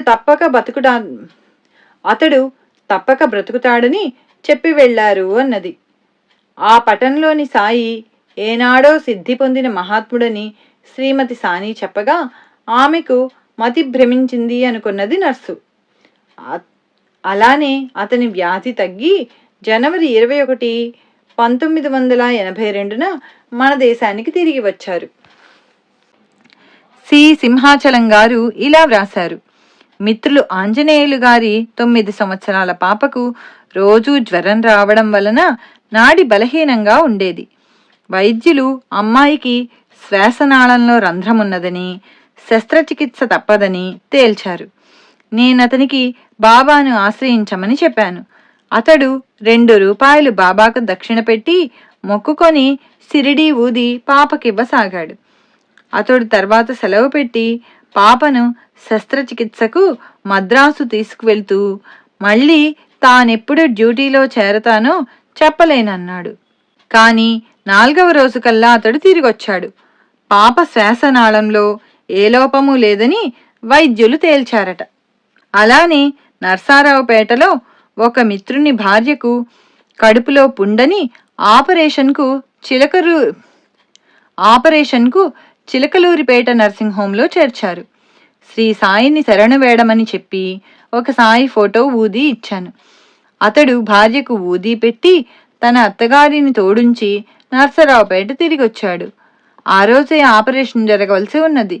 కానీ సాయంత్రం 6 గంటలకు అతని భార్య, అత్తగారు తిరిగొచ్చారు.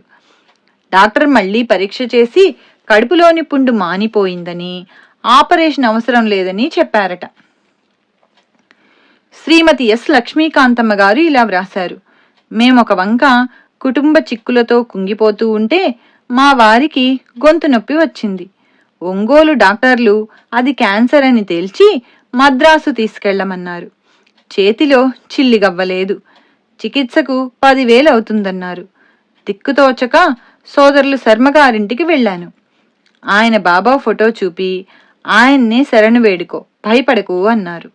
నేను అలాగే చేశాను. ఎలాగో 1400 తీసుకుని మద్రాసు చేరాను. గదిలో బాబా ఫోటో పెట్టి సర్వము వారినే చూచుకోమని నమస్కరించాను. మరి రోజు మొదట మా వారినే పరీక్ష చేసి 1 రూపాయి మాత్రమే ఫీజు తీసుకున్నారు. 12 గంటలకల్లా ఆసుపత్రిలో చేర్చుకున్నారు. ఆయనకు రక్తమెక్కించాలంటే మా బావగారే రక్తమిచ్చారు. ఒకనాటి ఉదయం నాకెంతో శాంతిగా, ఉత్సాహంగా ఉన్నది. అదాటుగా ఏ వ్యక్తిని చూచినా అతనిలో సాయియే కనిపిస్తున్నారు.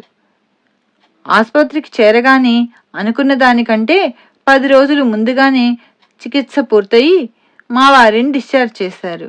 10,000 అనుకున్న దానికి 10,000 ఖర్చుతోనే ఇల్లు చేరాను. శ్రీ సచ్చిదానంద సమర్థ సద్గురు సాయినాథ్ మహారాజ్ కీ జై. అవధూత భరద్వాజ మహారాజ్ కీ జై. హరి ఓం. గురుదేవ దత్త. శ్రీ సాయి లీలామృతం అధ్యాయం 25 నిత్య సత్యుడు సంపూర్ణం. 2వ సప్తాహంలో 6వ రోజు పారాయణ 23, 24, 25 అధ్యాయాలు సంపూర్ణం.